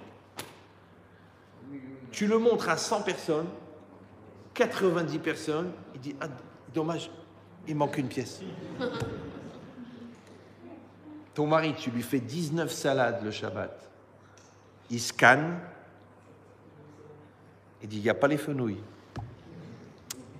Il n'y a pas des cacahuètes. Et je veux des amandes salées. Mais c'est Shabbat. Je vais aller où te les sortir maintenant? C'est dommage, parce que ma mère, jamais elle oubliait les fenouilles. Mon Shabbat, il est mort. Ce soir, j'ai fini ma vie. Maintenant, moi, pourquoi je donne cet exemple? C'est pas que j'ai quelque chose contre les hommes. Parce que moi-même, je me suis surpris à faire ça. Ma femme, elle ne fait un Shabbat, je comme moi, Meller. D'accord? Genre 19 salades, vraiment. Et 2 poissons, et 2 viandes, et le dessert, et les gâteaux, et les chocolats, et tous les vendredis soirs, je demandais quelque chose qu'il n'y avait pas. Et après, je me suis analysé. J'ai dit, mais pourquoi je demande quelque chose qu'il n'y a pas? Est-ce que c'est pour lui faciliter le transit? J'essaye de la faire. C'est bizarre quand même, non? Parce que la semaine d'après, qu'est-ce qu'elle a fait? La table, elle est vide, mais il y a les fenouilles. Les voilà. Et tu ne peux pas dire quelque chose, parce que ça fait nouille de parler du fenouil. Vous avez compris ou non? Mais l'idée, c'est pareil. C'est qu'en vérité, la vie, c'est ça. La vie, c'est je te donne des choses extraordinaires, dis merci. Pourquoi tu critiques? Alors, je vous donne le secret. Vous savez pourquoi on critique? Vous savez ou non? Parce que ça nous tue tellement d'avoir à dire merci qu'on essaie de légitimer le fait qu'on ne dit pas merci. Il faut trouver une erreur. Voilà. Vous allez voir sur le site lauralinou.com, c'est très bien expliqué là-bas. Vous avez compris l'idée ou non? Donc quand quelqu'un t'a fait du bien, c'est dur de dire merci. Il faut que tu trouves quelque chose pour légitimer. Il y avait le Rav de Brisk, quelqu'un lui a fait du mal. Alors il a été le voir, il a dit, je ne comprends pas. Je t'ai jamais fait du bien, pourquoi tu me fais du mal? Les gens à qui j'ai fait du bien, je comprends qu'ils me font du mal. Je dis, mais non, c'est pas logique. Bon, c'est une logique ashkénaze, il faut comprendre. Ouais. Pourquoi? Parce que les gens à qui tu fais du bien, écoute bien, s'ils n'ont pas le réceptacle moral d'être capable d'accepter que tu leur as fait du bien, le complexe que tu leur as créé en leur faisant du bien, qui les oblige à dire merci, ça les stresse tellement qu'ils sont obligés de trouver un défaut. Donc ils t'en veulent. Là, tu lui as prêté 20 000 euros. Toute ta vie, il fait la gueule. Pourquoi tu fais la gueule? Ouais, pour qui tu te prends? Tu crois que j'ai besoin de toi? T'as profité d'un moment de faiblesse? Mais j'ai rien. Je te dis, tu sais quoi, je veux même pas que tu me les rendes. Ouais, mais t'as vu comment tu me prends de haut? T'as vu comment tu me regardes? Tu me rabaisses? Mais c'est toi qui es complexé. J'ai rien fait, moi. T'es venu chez moi, tu m'as dit j'ai besoin de 20 000. Tout de suite, je t'ai sorti 20 000, je les ai donnés. Je t'ai dit ne me les rends pas. Mais toi, le problème, au lieu de les accepter comme un adulte et de dire waouh, il m'a aidé et je vais rentrer en communion avec lui en disant merci, toi, tu l'as pris avec le complexe et maintenant tu lui en veux, en fin de compte, d'avoir mis en relief sa situation de fragilité. Tu te rends compte la psychiatrie? C'est pareil, une femme. Tu sais que la femme a un défaut, c'est qu'elle accouche. Donc quand une femme, elle te fait un bébé, vous savez que la femme n'a pas, vous n'avez pas de mitzvah d'avoir des enfants, vous êtes au courant? Il n'y a pas de mitzvah. Le mari, oui, il a une mitzvah. Donc quand vous restez 9 mois et 8 heures en train de crever pour faire le bébé, lui, il a fait la mitzvah. Donc ça veut dire quoi? C'est qu'en fait la femme, entre guillemets, elle te prête son corps pour faire le bébé. Ça va? Donc, écoute bien, quand elle t'a fait un bébé, toi, tu dois avoir la reconnaissance. Après, tu dis, oui, mais je comprends, elle a grossi, puis et son caractère, et sa mère, et elle dépense beaucoup. Mais elle t'a fait un bébé. Elle t'a fait 2 bébés. Elle t'a fait 5 bébés. C'est-à-dire que tu as des dettes, Baba, de reconnaissance pour 3 vies. Et lui, c'est pareil. Il se lève le matin, depuis 35 ans, à 6 heures. Il rentre à 8 heures. Il est fatigué. Bon, grâce à Dieu, il fait les 4 millions d'euros par mois. Bon, la villa ici, la villa de Natania, le compte en Suisse, les 4 voitures, l'Aston Martin. Tu voulais la Mini Cooper et te l'as acheté pour mettre les clés de la Rolls. D'accord? Donc, toi, tu lui dois et toi, tu lui dois. Qu'est-ce qu'il a fait, le bon Dieu? Il a fait que chacun, il a besoin de l'autre. Pourquoi? Pour créer de la dépendance positive. Or, la dépendance positive, elle crée la communion. Mais à une condition. C'est qu'il faut dire merci. Mais qu'est-ce qu'ils disent les gens? Mais j'ai pas à dire merci, de toute façon c'est normal, hein. Il fait ce qu'il a à faire. Hein. Elle aussi, hein, elle est bien contente. Hein. Ok, elle a fait un bébé, ça va, mais je lui ai offert une quartier. C'est bon. Un bracelet de 190 000 euros, c'est beau. Ah ben, vas-y, le prochain accouchement, c'est toi qui vas le faire, on va voir. T'as compris ou non? Non. Hachem, il a fait que nous avons des dettes éternelles envers les gens que nous aimons. Comme on a une dette envers nos parents. Qu'est-ce que tu vas dire à tes parents? Tu vas dire, écoute papa, voilà, j'ai fait un audit avec une institut spécialisé dans la famille. J'ai calculé que tu as dépensé 362 000 euros pour moi depuis ma naissance.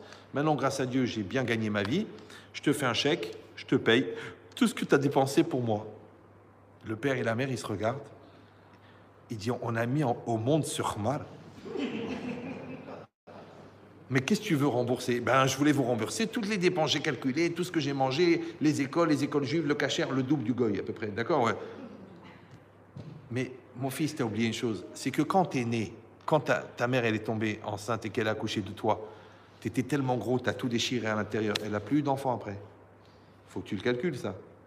Rappelle-toi que pendant 18 mois, t'as pleuré toutes les nuits parce que t'avais des trucs au ventre. Elle t'a rien dit. 4, jusqu'à l'âge de 17 ans, t'as fait pipi au lit.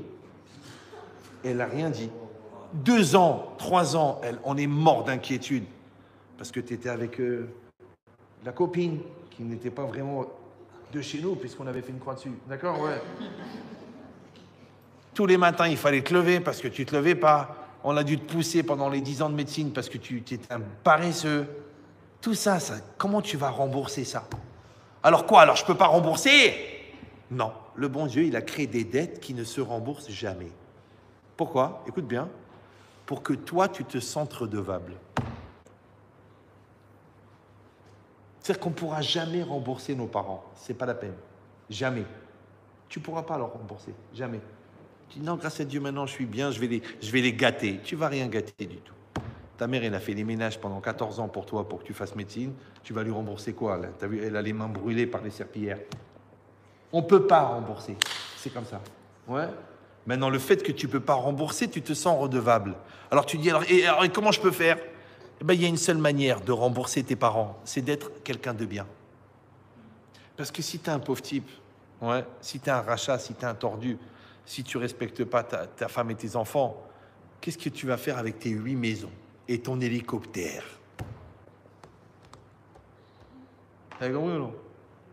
Donc ça veut dire qu'Hachem, écoutez bien, il crée un besoin, ce besoin, il est comblé. Le fait de le combler, il crée une obligation de dire merci. Et cette obligation de dire merci, elle crée une dépendance. Et la dépendance, elle fait le cycle qui ne s'arrête jamais. Donc toute la vie, on va recevoir des choses, on va avoir des miracles, ouais, pour dire merci. Maintenant, on a fait tous les remerciements qu'on a cavoche. C'est vrai, c'est très bien ce qu'il fallait faire. Mais nous, il ne faut pas qu'on oublie de remercier Dieu quand même. Vous me suivez ou là? Parce que toi, tu as remercié les caméras. Mais il y a une caméra là-haut. Elle n'est jamais éteinte, celle-là. Il ne dort pas, lui. Jamais. Il nous protège. Vous savez, il y avait 2 rabbins à l'époque de la Guémara. Un, il a dit, bravo pour ce mouton qui se débat au milieu des 70 loups. Vous avez compris que le mouton, c'est le Ham Israël et les 70 loups, c'est les peuples. L'autre Rav, il a dit, bravo pour le berger qui s'occupe du mouton. Donc, nous, quand on est dans cet esprit-là, de dire merci à Dieu, de dire merci à nos parents, de dire merci à soi-même, il faut se remercier soi-même. Tu fais des efforts, tu es sérieux, tu es honnête, tu vas à la prière, tu complètes le minyan, tu fais tes Teilim tous les jours, ou tu fais la Chevrat Teilim, ouais. Dis-toi merci à toi. Tu dis non, mais c'est normal, je fais ce que j'ai à faire. Dis-toi merci, parce qu'il y en a beaucoup qui ne le font pas. Ouais. Dis-toi merci, parce que l'Yetzirah, il sait qu'il a perdu un client avec toi. Ouais. Donc quand toi, tu te dis merci, vous avez compris que le merci, on a dit, c'est un décapsuleur de potentiel. Donc en fait, Akaratatov, c'est que le bon qui est en toi, il se développe et il se dévoile grâce au fait que tu le reconnaisses. Mais comme on a dit que Tov, ça veut dire complet, ça veut dire qu'il y a du bon et il y a du mauvais. Donc maintenant, Akaratatov, ça veut dire de reconnaître le complet. En français, on appelle ça aimer de manière inconditionnelle. Les enfants, ils ont des qualités et des défauts, tu dois les aimer entièrement. Ton conjoint, appelez-vous le maire qui est laïque, ouais. D'ailleurs, vous avez un maire de folie ici, ouais. Le maire qui est laïque, quand vous êtes marié, qu'est-ce qu'il a dit? Vous êtes marié pour le meilleur et pour sa mère, d'accord? Donc ça veut dire quoi? Ça veut dire que il y a du bon et du mauvais. Oui, il y a du meilleur et du pire. Parce qu'il y a la période où la femme elle est permise et la période où elle est interdite. Moi, je vois des gens, ils s'énervent. Ouais, la nida, ça dure trop longtemps, j'arrive pas. Mais la femme, elle est interdite physiquement, mais elle est permise en communication, en communion, en discussion, en échange, en solidarité, en proximité, sauf la sexualité. Donc, tu as plein de choses qui sont permises. Alors, qu'est-ce que tu vas dire? Oui, mais ça ne m'intéresse pas. Dis-moi, ta femme, c'est quoi? C'est une série d'orifices? C'est pas possible. C'est une personne. Maintenant, comment tu sais que c'est une personne? Parce que quand elle est interdite, tu as les mêmes relations avec elle. C'est tellement que c'est une chokhma, c'est une sagesse, que les obligations envers la femme, ils continuent même quand elle est interdite physiquement, qu'il y a des psychologues goy en Amérique qui ont institué la nida pour les couples non juifs. Il dit pendant 15 jours, vous ne vous touchez pas. Mais attention, hein, vous parlez, vous évoluez, vous grandissez, vous vous remettez en cause, vous vous remerciez, vous faites des choses en commun, mais sans le corps. Parce que le corps a un défaut. Vous le savez ou non?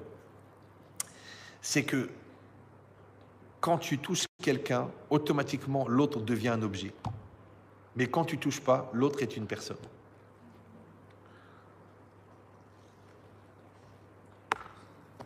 Les goïms l'ont compris. Ils disent, la femme, il appelle l'objet du désir.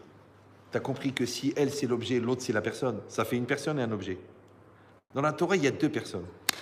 Il n'y a pas d'objet. Tu dis, mais quand même, la sexualité, c'est important, l'épanouissement. Ok. Mais tu es avec une personne ou que tu es avec quelqu'un que tu utilises pour tes besoins personnels. Une fois, j'avais un couple comme ça qui n'était pas religieux. Ils m'ont énervé. Ils m'ont dit, ouais, là. Je dis, écoutez-moi bien.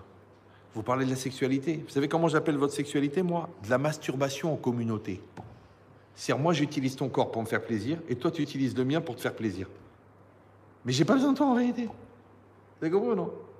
Mais quand je dis non, comme la Torah, on fait un dans la tête, on fait un dans le cœur, on fait un dans le corps. C'est-à-dire que la finalité de faire un dans le corps, elle vient parce qu'il y a eu une unité dans le cœur et une unité dans la tête. Mais si on ne se comprend pas et on ne se ressent pas, mais on va ensemble, la vraie question, avec qui tu dors? Non, c'est un problème. Avec qui tu dors? Tu dis, arrête, réfléchis, avec qui tu dors? Encore l'autre jour, une jeune mariée, elle m'a dit, Rabbi Chitrit, on était en engueulade, et on a dormi dans le même lit, et il s'est approché, dans mon dos, il a fait ce qu'il avait à faire, il m'a même pas embrassé, il m'a même pas parlé. Elle m'a dit, je me suis senti violé. Marié, hein, jeune marié. T'as compris, hein? Alors je sais que c'est choquant de parler comme ça, parce que vous êtes très religieux, mais je vous dis ça parce que il faut se mettre à la place. Qu'est-ce qu'elle ressent, la femme? Et toi, qui c'est qui a été avec elle? L'animal ou l'homme? Mais j'ai besoin. T'as compris ou non? Si tu es un Ben Adam, écoute bien, et elle, c'est vraiment une personne, c'est deux Neshamot qui ont été ensemble. Et si vous allez dire, c'est pas évident, eh bien écoutez-moi bien, c'est un peu violent. Vous êtes bien là ou vous êtes fatigué? Écoute-moi bien, la grandeur des Neshamot qui sont déterminés dans le bébé qui naît, ils viennent du niveau d'élévation des parents au moment de la relation. Et je t'ai pas dit maintenant Rabbi Shimon Bar Yochai et la Kabbalah et le Sefer Torah. Non. C'est que moi, je t'aime à toi, mais pas en tant que corps, en tant que personne. Et toi, tu m'aimes en tant que personne. Quand on s'aime en tant que personne, les deux Neshamot, ils se rejoignent. Et ce niveau-là, il détermine le choix de la Neshama qu'on va mettre dans le bébé qui va naître. Vas-y, va demander aux généticiens qui t'expliquent. Ils sont bons, mais ils sont longs. On le dit trop bon, trop.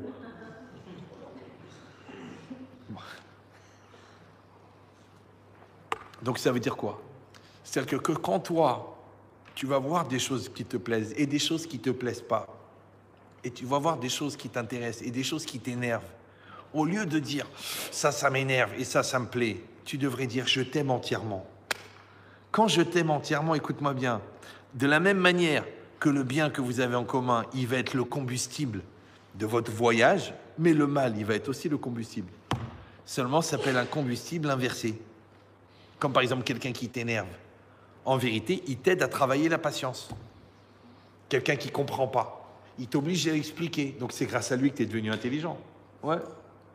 Quelqu'un que, je sais pas moi, qui est toujours pressé. Ou quelqu'un qui est patient. Tu peux t'énerver parce que tu dis... Ou tu peux dire, je vais apprendre la patience. Donc, ce qui te dérange en vérité, écoute-moi bien, c'est le chemin d'accessibilité à ce qui t'intéresse.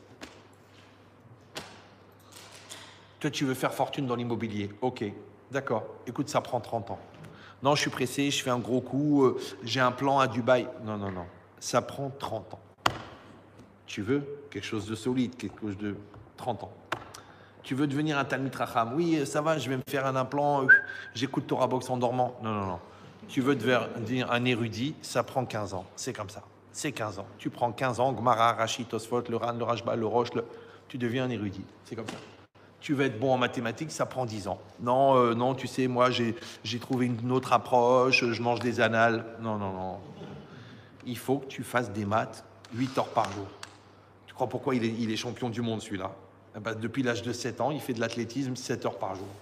C'est comme ça. Tu le vois avec un corps comme ça, c'est 8 heures par jour de musculation. Tu dis non, non, avec des piqûres, les piqûres, 2 semaines après, agendas. Toute la vie, c'est comme ça. Tu vois un couple qui est construit, tu le vois le couple.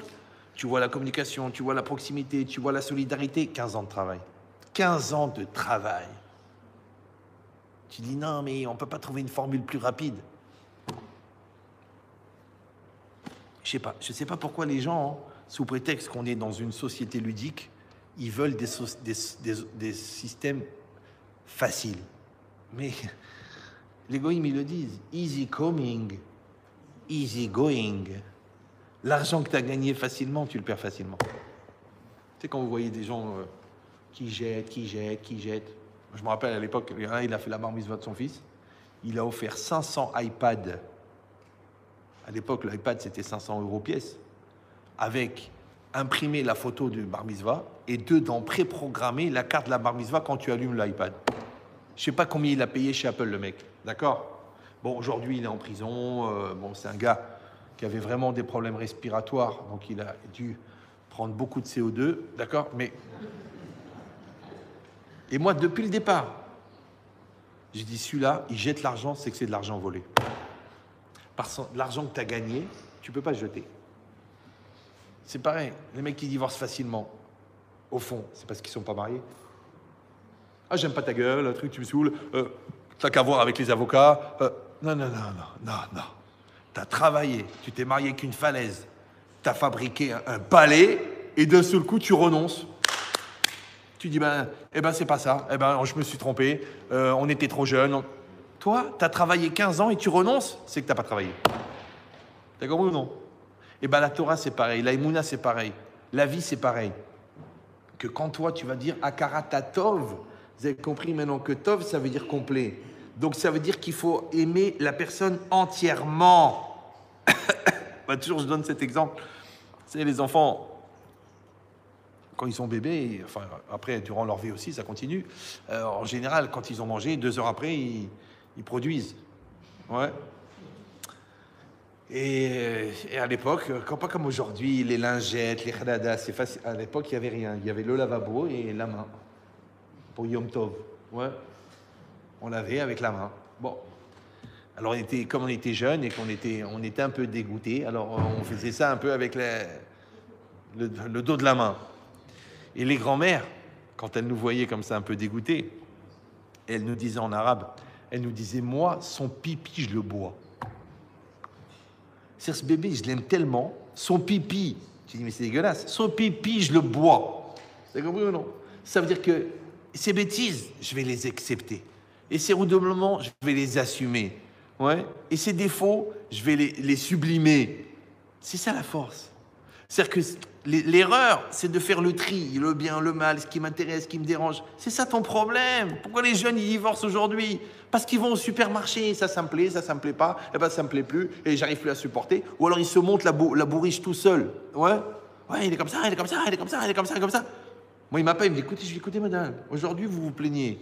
Demain, vous râlez. Après-demain, vous faites une fixette. Après, vous faites une obsession. Et après, Vous direz, j'arrive plus à supporter. Mais qui c'est qui a créé cette obsession? C'est parce que vous avez démarré votre relation sur la mode de l'exigence. Mais si tu avais dit l'autre, je l'aime tel qu'il est. Au lieu de dire, oui, mais j'aurais voulu qu'il soit, j'aurais voulu qu'il évolue, j'aurais voulu qu'il change, j'aurais voulu qu'il... Il est comme il est. Il est comme toi. C'est comme tu demandes à un cheval d'écrire un poème. Oui, mais tu comprends, moi j'aurais voulu quelqu'un de poétique. Comme une femme, elle m'appelle, elle me dit, mais Chétri, moi je voulais un intellectuel. Il n'est pas intellectuel. D'accord? C'est un manuel. Je dis, écoutez, il est sérieux, il est honnête, il est gentil, il est équilibré, il vous supporte, il vous nourrit, il rentre tous les soirs, il ne vous trompe pas, il vous aime sincèrement, il vous donne sa vie, il est prêt à vous donner son cœur si c'est le seul qui est compatible, ouais, mais il n'est pas un télo.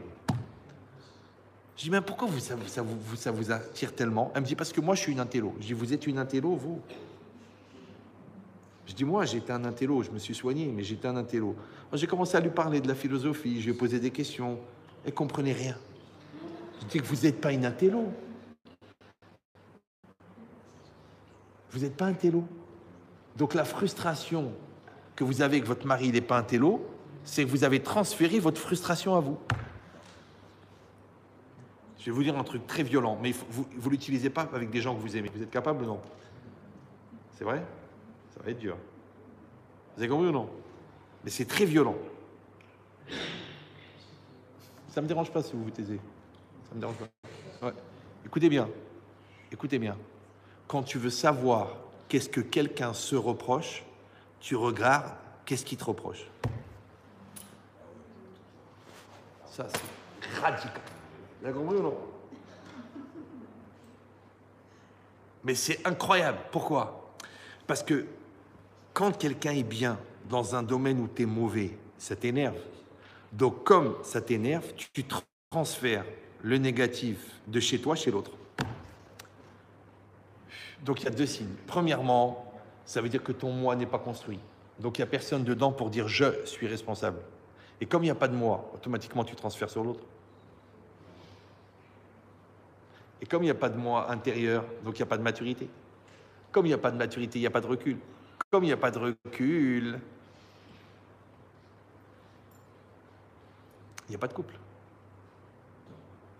Vous avez compris comment ça marche? C'est pour ça que je vous ai dit, ne l'utilisez pas avec des gens que vous aimez. Mais l'idée, c'est ça. Maintenant, quand je suis capable de dire « j'aime cette personne », ouais, comme tes parents. Moi, je vois les gens, ils se plaignent de leurs parents, ils se plaignent de leurs parents. Mais tes parents, ils vont mourir un jour. Et c'est ce qui va se passer quand il va mourir. Ah, mon père, oh là là, quelle gentillesse, quelle douceur, oh là là, il faut voir, il faut voir. Je vois pas toute ta vie, tu as dit, ouais, mon père, il m'a frustré, il m'a castré, il m'a truqué. Ton père, il était comme il était. Je vais dire, au pire, il était maladroit. Je dis, non, mais peut-être qu'il était méchant, peut-être qu'il était... Non, parce que quand toi, même si on va dire objectivement, il était tordu, quand toi, tu l'entérines tordu alors qu'il est mort, c'est comme sur une pierre tombale, ce que tu as gravé. Donc, toute ta vie, tu vas porter la pierre tombale de ton père tordu sur ta vie. Alors que quand toi, tu cachérises, tu dis, écoute, mon père, il était comme il était. Et je vais me réconcilier avec lui. Et même à titre posthume, ouais, eh bien, tu es léger. Donc, tu peux vivre ta vie. Parce que tu vois des gens, comme a dit la Torah, hein, 4 générations, les fautes des parents, ils retombent sur les enfants. La Gemara, elle dit, mais je ne comprends pas. Les enfants, ils doivent être punis à cause des parents. Non, la Gemara, elle dit, seulement si les enfants, ils vont dans le même sens que les parents, alors ils subissent. Par exemple, le père, il est très nerveux. Un exemple, il est nerveux. Le fils, qu'est-ce qu'il fait? Mimétisme. Il devient nerveux comme le père. Maintenant, il n'est pas puni parce que son père était nerveux. Il est puni parce qu'il aurait pu dire, j'ai vu les dégâts que mon père a fait avec sa nervosité, alors je vais être calme. Mais comme il a continué... Ouais, par rapport à son patrimoine génétique de nervosité, au lieu de lutter contre la tendance, il a fait la même chose. Donc, avon, avot, albanim, la faute des pères sur les enfants. Vous avez compris ou non? Mais pas comme la logique des idiots de croire. Alors quoi? Le bon Dieu, il punit les enfants à cause des parents? Mais non. C'est comme si ton père, c'est un escroc. Et moi, mon père, par exemple, il mangeait très vite. Eh bien, j'ai appris de mon père de manger doucement. Alors que j'aurais pu dire, bah, écoute, je suis comme mon père. Hein. Tu sais, les psychologues disent, tu reproduis le schéma. J'aurais pu. Mon brave, il fumait 4 paquets de Marlboro rouge par jour. 4 paquets, c'est beaucoup. Ouais. Et moi, j'ai jamais fumé une cigarette de ma vie. J'ai appris de lui, j'ai appris. J'aurais pu dire non, par mimétisme, j'écoute le rap, je fume. Non, je fume pas. C'est comment non? C'est-à-dire que tu peux apprendre du bien, tu peux apprendre du moins bien. Maintenant, comment tu peux apprendre du mal? Parce que tu as trouvé comment le mal, il peut être le levier du bien chez toi. Maintenant, toi, tu es capable de dire merci aux gens qui t'énervent, que grâce à eux, tu travailles ta patience. Est-ce que toi, tu es capable de dire merci à celui qui ne t'a pas rendu l'argent parce qu'il t'a appris le renoncement? Est-ce que tu es capable de pardonner à quelqu'un qui t'a fait du mal parce qu'il t'a appris la résilience? Alors, vous savez pourquoi on n'y arrive pas? Parce que là, je vous ai dit quelque chose maintenant. Vous êtes d'accord? C'est logique. Mais vous n'y arrivez pas. Et c'est ça la maladie. La maladie, c'est oui, mais c'est pas évident. D'accord ou non? Tout ce que tu fais, en fait, tu le fais pas de manière entière. Tu le fais pas de manière entière. Mais entier, à Odon Kolo, c'est complet. Et complet, c'est Shalem. Donc, Akaratatov, vous avez compris, c'est pas simplement de dire merci, c'est de réussir à regarder toutes les situations de manière entière. Entière. Mon mariage, en entier, je l'accepte. On s'est marié jeune, on est vieux, je l'accepte. Les gens, non. Refais le haut, refais le bas. Il y avait une femme, la pauvre, elle se baladait à moitié nue. Je lui ai dit, écoutez, pourquoi vous vous habillez comme ça? Elle me dit, sinon mon mari regarde ailleurs. Genre, lui, il est fou, et toi, tu suis le fou. On est chez les fous. L'autre, elle a fait 50 opérations, tac, tac, tac, tac, tac. Même son médecin, il l'appelle Silicon Valley, d'accord? Il n'y a plus rien, il n'y a plus rien. Elle, tout est refait, tout est... Elle ne peut pas faire de la plongée sous-marine, elle flotte. Elle devient Botox. Vous avez compris ou non? Je dis, mais madame, vous avez une personnalité. Oui, mais vous comprenez, il faut que je plaise, il faut... Maintenant, l'autre, c'est son mari. L'autre, c'est le regard de l'autre. J'avais un couple comme ça, ils voulaient divorcer parce que la femme, elle voulait faire pour la 6e fois une opération du nez. 6 fois. Maintenant, elle avait un bonnet. Elle a dit, non, mais je le veux comme ça, je le veux comme ça, je le veux comme ça. Elle passait sa journée comme ça. Ah, il est épais, il est truc. Le chirurgien, un grand chirurgien parisien, il a dit, écoutez, madame, ce nez, on l'a tellement touché, si on le touche encore une fois, je ne sais pas comment il va se terminer, ou le tire-bouchon, ou la tour Eiffel, on ne sait pas ce que ça va devenir. Alors, ils sont venus me voir. Elle a dit, je m'en fiche, je ne peux pas vivre comme ça me rend folle, il faut que je refasse le nez. Lui, il a dit, écoutez, moi, si elle refait encore une fois le nez, après ce qu'il a dit le chirurgien, je divorce. Maintenant, qu'est-ce que je fais, moi? Moi, j'ai dit, c'est très simple. Vous allez voir le chirurgien, les deux, puisque c'est le nez qui vous rend malade. Vous lui dites de couper le nez. Vous enlevez le nez. Elle me dit, comment je vais enlever le nez? Je dis, oui. Et néanmoins, vous serez vous-même.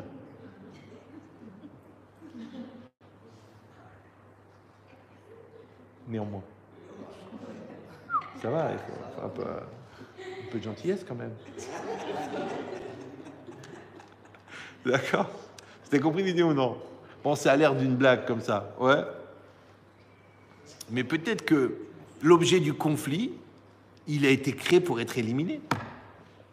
L'objet du conflit, tu l'élimines. Et ça s'appelle aussi Akaratatov. C'est que je vois plus loin que la chose. Je vois plus loin. Ou non, je me pointe et je me reste, et je m'entête, et je me pourris, et je me détruis. Parce que j'arrive pas à assumer. C'est plus fort que moi, c'est trop difficile. Donc il faut apprendre la souplesse existentielle, la fluidité. Ouais. Pourquoi? Parce qu'il a dit, Albert Einstein, il a dit, le secret de l'univers, c'est le mouvement.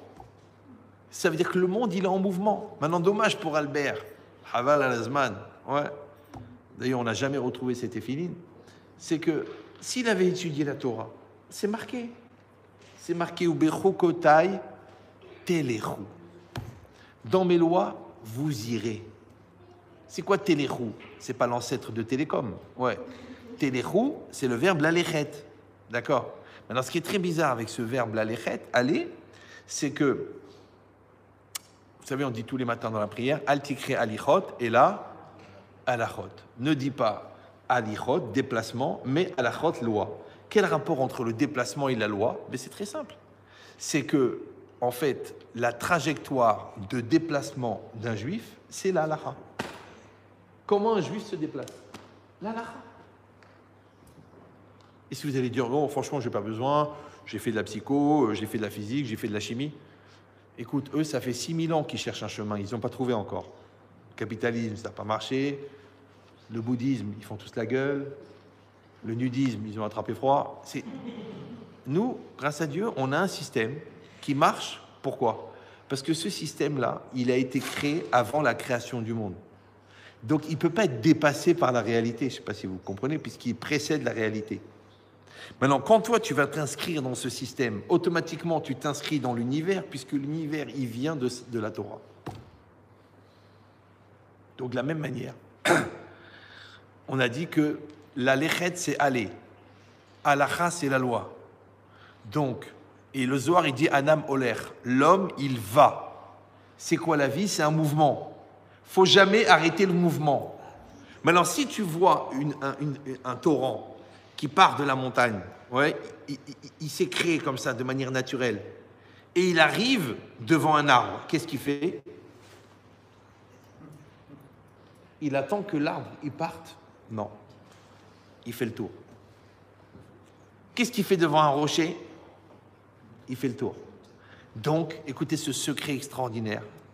Il ne faut jamais arrêter le mouvement. Donc, ton couple, tu vois que tu arrives à une situation de conflit, tu arrives à une situation de blocage, tu vois que tu as touché un sujet qui est très sensible, tu vois que ça risque de faire un braquage trop fort, tout de suite, ferme ta bouche. Tu as raison, tu as tort, on s'en fout. Le mouvement. Tu vois que l'enfant, il ne peut pas accepter. Oui, mais son frère, c'était le grand frère. Lui, il n'a pas cette force. Qu'est-ce que tu fais? Mouvement. Allez, c'est pas grave, mon fils. C'est pas grave. Tu sais quoi? Va jouer au foot, tu reviens dans 1 heure. Ou fais un autre exercice. Pourquoi? Parce que tu maintiens le mouvement. Ton mari, tu maintiens le mouvement. Ta femme, tu maintiens le mouvement. Écoute bien. Le bon Dieu, tu maintiens le mouvement. Tu dis oui, mais en ce moment, je suis un peu fatigué. C'est pas grave. Ok, tu sais quoi? Au lieu de faire 10 Teilim, t'en fais 2. Ok. Au lieu de faire de la Gemara, tu fais un peu de Troumash. C'est pas grave. Mais va à la prière, mets tes téfilines. Ah non, je suis dégoûté, j'enlève les téfilines. Non, non, fais attention, parce que les téfilines, c'est comme la respiration. Tu t'arrêtes de mettre les téfilines. Après, tu comprends pas. Le bon Dieu, il n'est pas là. Il m'arrive des trucs bizarres. Ma vie, elle a changé. On a trouvé une tache sur les poumons. Je t'ai dit, il y a des choses qu'il ne faut pas toucher. Il y a 613 mitzvot, il y a 613 membres. Lequel tu veux enlever? Même le lobe de l'oreille, on peut pas l'enlever parce que ça participe à l'équilibre du cerveau. C'est de la neurologie, d'accord? Donc ça veut dire quoi? Ça veut dire que, vous avez compris maintenant, que Akarata Tov, ouais, c'est de voir la globalité. Maintenant, c'est vrai qu'on est dans une génération de cinglés, c'est vrai qu'on a des fous qui disent des bêtises, ouais.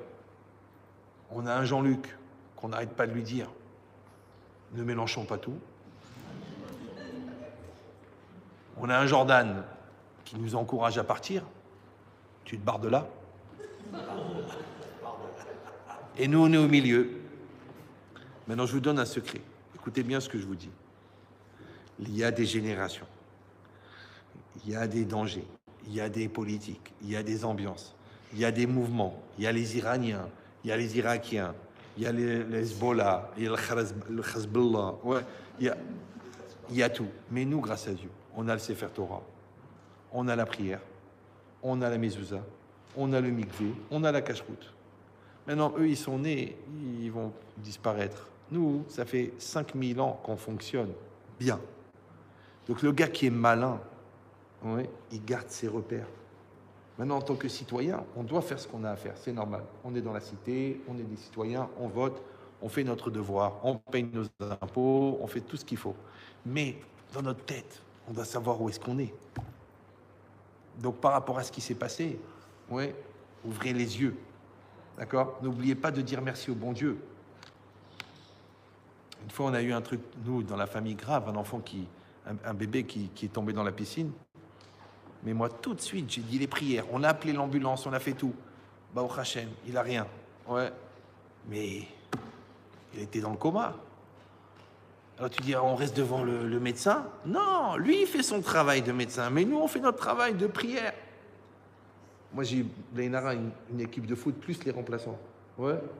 Chaque enfant, il a eu son miracle. Celui-là, il a avalé du liquide dans le truc. Celui-là, il a un problème cardiaque. Celui-là, il avait un double nœud dans le ventre de la mère. Celui-là, chacun avec une histoire. Mais j'ai compris que chaque histoire, c'était pour me dire, alors, moi, j'ai fait ma part. Tu vas faire ta part, toi? Je me rappelle, c'est cet enfant, là, Baruch Hashem, aujourd'hui, elle est mariée, elle a 4 enfants. Et elle avait bu du liquide au moment de l'accouchement. Problème respiratoire. Immaturité des poumons, truc. Et moi, je vais à l'hôpital pour la voir. Ok. Maintenant, il est branché de partout. Et il y avait un appareil, il y avait marqué 75-25. Alors, j'attrape l'infirmière, je dis, c'est quoi ça? Elle me dit, 75, c'est le taux de gaz carbonique et 25, c'est le taux d'oxygène. Je dis, c'est bien. Elle me dit, non, il faudrait l'inverse. Maintenant, qu'est-ce que je fais, moi? Moi, je suis un papa. Qu'est-ce que je connais de ma vie, moi? Je connais rien. J'ai étudié la Torah et je fais des prières. J'ai pris la main du bébé, bon, stérile et tout, baba. J'ai pris la main et j'ai fait Nishmat Kol Chai, j'ai pleuré, j'ai fait Teshuvah. Maintenant, elle vient, l'infirmière, elle me tape l'épaule.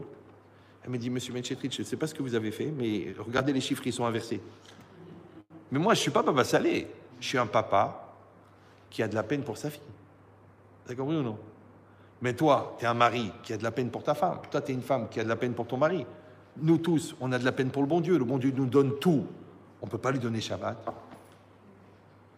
On ne peut pas lui donner les téphilines. Ah, j'ai pas le temps de les mettre. Mais tu vas revenir en réincarnation dans une lanière.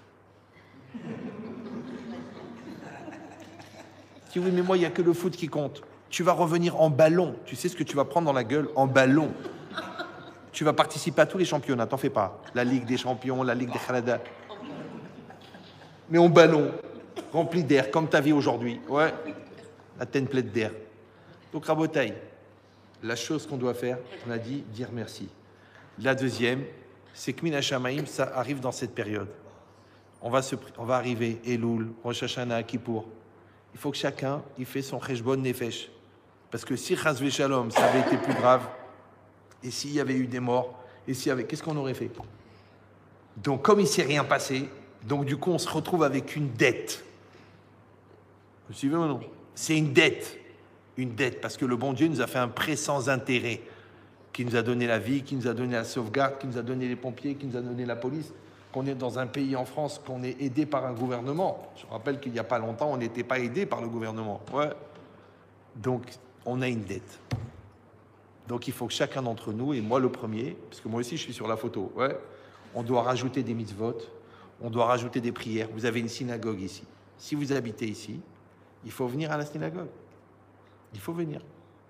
Chaque fois que vous venez, vous sauvez le minyan, vous sauvez la synagogue. Il faut faire des dons, il faut participer aux activités, il faut s'investir. D'accord? C'est ça le paiement de la dette. Parce que le bon Dieu, il n'a pas besoin. Qu'est-ce que tu vas lui rajouter? Encore un appartement, encore des secrétaires, encore... Lui, il a tout ça, c'est à lui, ça. C'est toi qui es en train de kiffer avec ses biens à lui. La chose que tu peux lui donner qu'il n'a pas, c'est la Hirat Shamayim, la crainte de Dieu. C'est l'accomplissement des mitzvot. D'accord? Donc, vous êtes là, vous dites, allez, les tefilines, je vais les mettre tous les matins. Pas arrêter, oui, un jour, non, tous les matins. Le Shabbat, il ne rentre pas le lendemain. Il rentre à l'heure où c'est marqué dans le calendrier. Oui, mais j'habite un peu loin. Eh bien, pars plus tôt. Oui, mais la cliente, elle vient juste à l'entrée de Shabbat. Évidemment, puisqu'elle s'appelle Mzroba. D'accord? Donc, toi, tu viens, tu lui dis, madame, c'est fini. Vous avez toute la semaine pour venir. Là, c'est terminé. Et tu vas faire ton Shabbat normalement, tranquillement. Il y a du kasher. Oui, mais c'est cher. Eh bien, c'est pas grave. Le vendeur, il ira au Gehinam, mais toi, tu vas acheter du kasher. C'est comme ça. D'accord? Il y a des écoles juives qui mettent tes enfants à l'école juive. Oui, mais tu comprends, l'école catholique. Il y a une école juive. Il y a des rabbanim, il y a de la Torah. Même le curé avec la meilleure intention. Ouais, même si la base de la religion, c'est un gars de chez nous. Ouais. Mais quand même, tu as une école juive, mets tes enfants à l'école juive, c'est logique. Ouais. Et quand il n'y aura plus d'école juive, ouais, pourquoi il n'y a pas d'école juive? Ouais. Donc, vous avez compris que tous ces efforts qu'on fait et qu'on va faire pour nous, pour le bon Dieu, pour la communauté, c'est juste par akaratatov. C'est juste par reconnaissance. Vous avez compris? Et si vous allez dire, oui, mais c'est pas évident parce que il y a quand même un sentiment d'obligation. Alors, je vous donne un secret, et après, je vous laisse tranquille. Quand tu sais ce que tu dois à quelqu'un et que tu lui rends, le sentiment d'obligation, il a disparu. Ça va? Quand tu sais ce que tu dois à tes parents, tu dis pas, ils me saoulent. C'est toi qui les as saoulés pendant 28 ans. Donc, s'il t'appelle, il dit, mon fils, j'ai mal au dos, viens m'aider à déménager, ne dis pas, papa, je vais te payer quelqu'un. C'est une opportunité qu'ils t'ont donnée. Vous savez, j'ai un élève à moi, sa mère, elle a été malade pendant 1 an. Tous les enfants étaient occupés. Et lui, il ne travaillait pas à ce moment-là, il avait fait un dépôt de bilan. Il a passé 20 heures par jour avec sa mère à l'hôpital. Tellement il connaissait le cas de sa mère, les médecins, c'était à Montréal, ils lui demandaient à lui qu'est-ce qu'il fallait faire. Tellement il connaissait le cas de sa mère mieux. Bon, eh ben 2 ans après, elle est partie, la mère. Il a dit, mais je lui ai dit, tu sais la mitzvah que tu as fait là, de rester toute la journée avec ta mère? Les autres, soi-disant, ils ont les magasins, ils n'avaient pas le temps. Oui, ils n'avaient pas le temps. Elle t'a donné 50 ans de sa vie, et toi, tu n'as pas le temps pour lui donner 1 an. Je fais, tu vas aller au Lamaba pour cette année que tu as fait avec ta mère. T'as compris ou non? Ça veut dire qu'il faut regarder l'opportunité que nous avons d'essayer de leur rendre. L'opportunité que nous avons de rendre à nos conjoints. L'opportunité que nous avons de rendre à nos enfants. Maintenant, quand encore une fois, tu te mets dans une situation de reconnaissance, eh bien, bizarrement, le sentiment de reconnaissance enlève la dimension anxiogène de l'obligation. C'est-à-dire que les gens qui n'aiment pas être obligés, c'est toujours des gens qui n'ont pas de reconnaissance. Vous avez compris ce que je dis ou non? Donc ne viens pas me dire, la Torah c'est des contraintes. Pourquoi la santé c'est pas un miracle? La sécurité, c'est pas un miracle. Malheureusement en France, avec tous les systèmes, la sécurité c'est quand même un miracle. Donc si le bon Dieu dit, écoute, moi je m'occupe de la sécurité, à Nishomer, Israël, toi tu viens à la synagogue, tu dis non, je peux pas, c'est loin. Il y a un gars que j'aime pas là-bas. Le bon Dieu il dit là aussi, il y a un mec que j'aime pas, c'est ta gueule, je l'aime pas. Donc faites des efforts, que Hachem il continue à nous protéger, que cette guerre se termine rapidement en Israël, pour le bien, que tous les otages vivants ils soient libérés, que tous les soldats ils soient protégés, que les balles elles retournent à leur envoyeur, et que malheureusement tous les endeuillés ils retrouvent la sérénité. Donc on a dit que le cours était dédié pour la Refoua. Là il faut un bon amen, parce que le amen de tout à l'heure c'était avant le cours, maintenant c'est après le cours. Donc Refoua Shelema pour Rabbi Shaoul ben Yoshua. Et aussi pour Rabbi Amram Mordechai ben Zohara. Amen.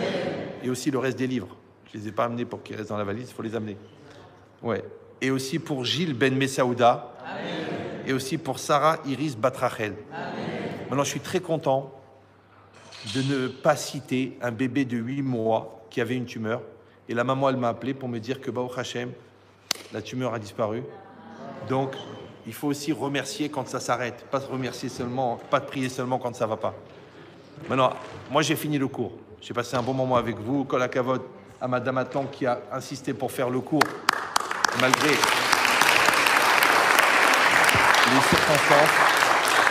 Alors, si vous voulez continuer cette aventure, j'ai amené quelques livres avec moi. Bon, c'est moi qui les ai écrits. Hein. Donc je sais qu'ils sont bons, pratiquement autant que l'auteur. Donc, celui-là, c'est pour la construction personnelle. Il y a des psys qui le donnent à la place du Xanax. Donc, si vous voulez économiser 20 ans d'Exomil, il est là. Celui-là, je sais que vous n'en avez pas besoin.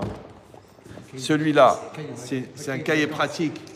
C'est pour pouvoir utiliser les enseignements qui sont dans celui-là. Donc, ça correspond à peu près à 6 ans de thérapie. Mais là aussi, je sais que vous n'en avez pas besoin. Mais pour vous donner l'anecdote, il y a un pédopsychiatre à Milan qui a 60 ans. Il a 40 ans d'expérience. Et le matin, il s'occupe des enfants en phase terminale. Et l'après-midi, il est en gériatrie, il s'occupe des vieux en phase terminale. Donc il est avec la mort toute la journée. Il m'a dit, Ria, si je ne lis pas 40 minutes par jour, j'arrive pas à tenir. Donc ils sont un très très fort potentiel. Et celui-là, c'est plus dans la relation à Dieu, avec le temps, sur la relation au nom divin. Si vous n'avez pas l'occasion de faire 15 ans de Kollel, bon, c'est peut-être un peu tard, mais le livre est là. Bon, ils sont tous à 20 €. Commencez pas à discuter les prix.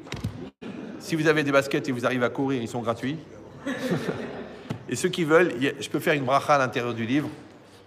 Et la bracha, elle est gratuite aussi. Voilà, Hazak Obaro.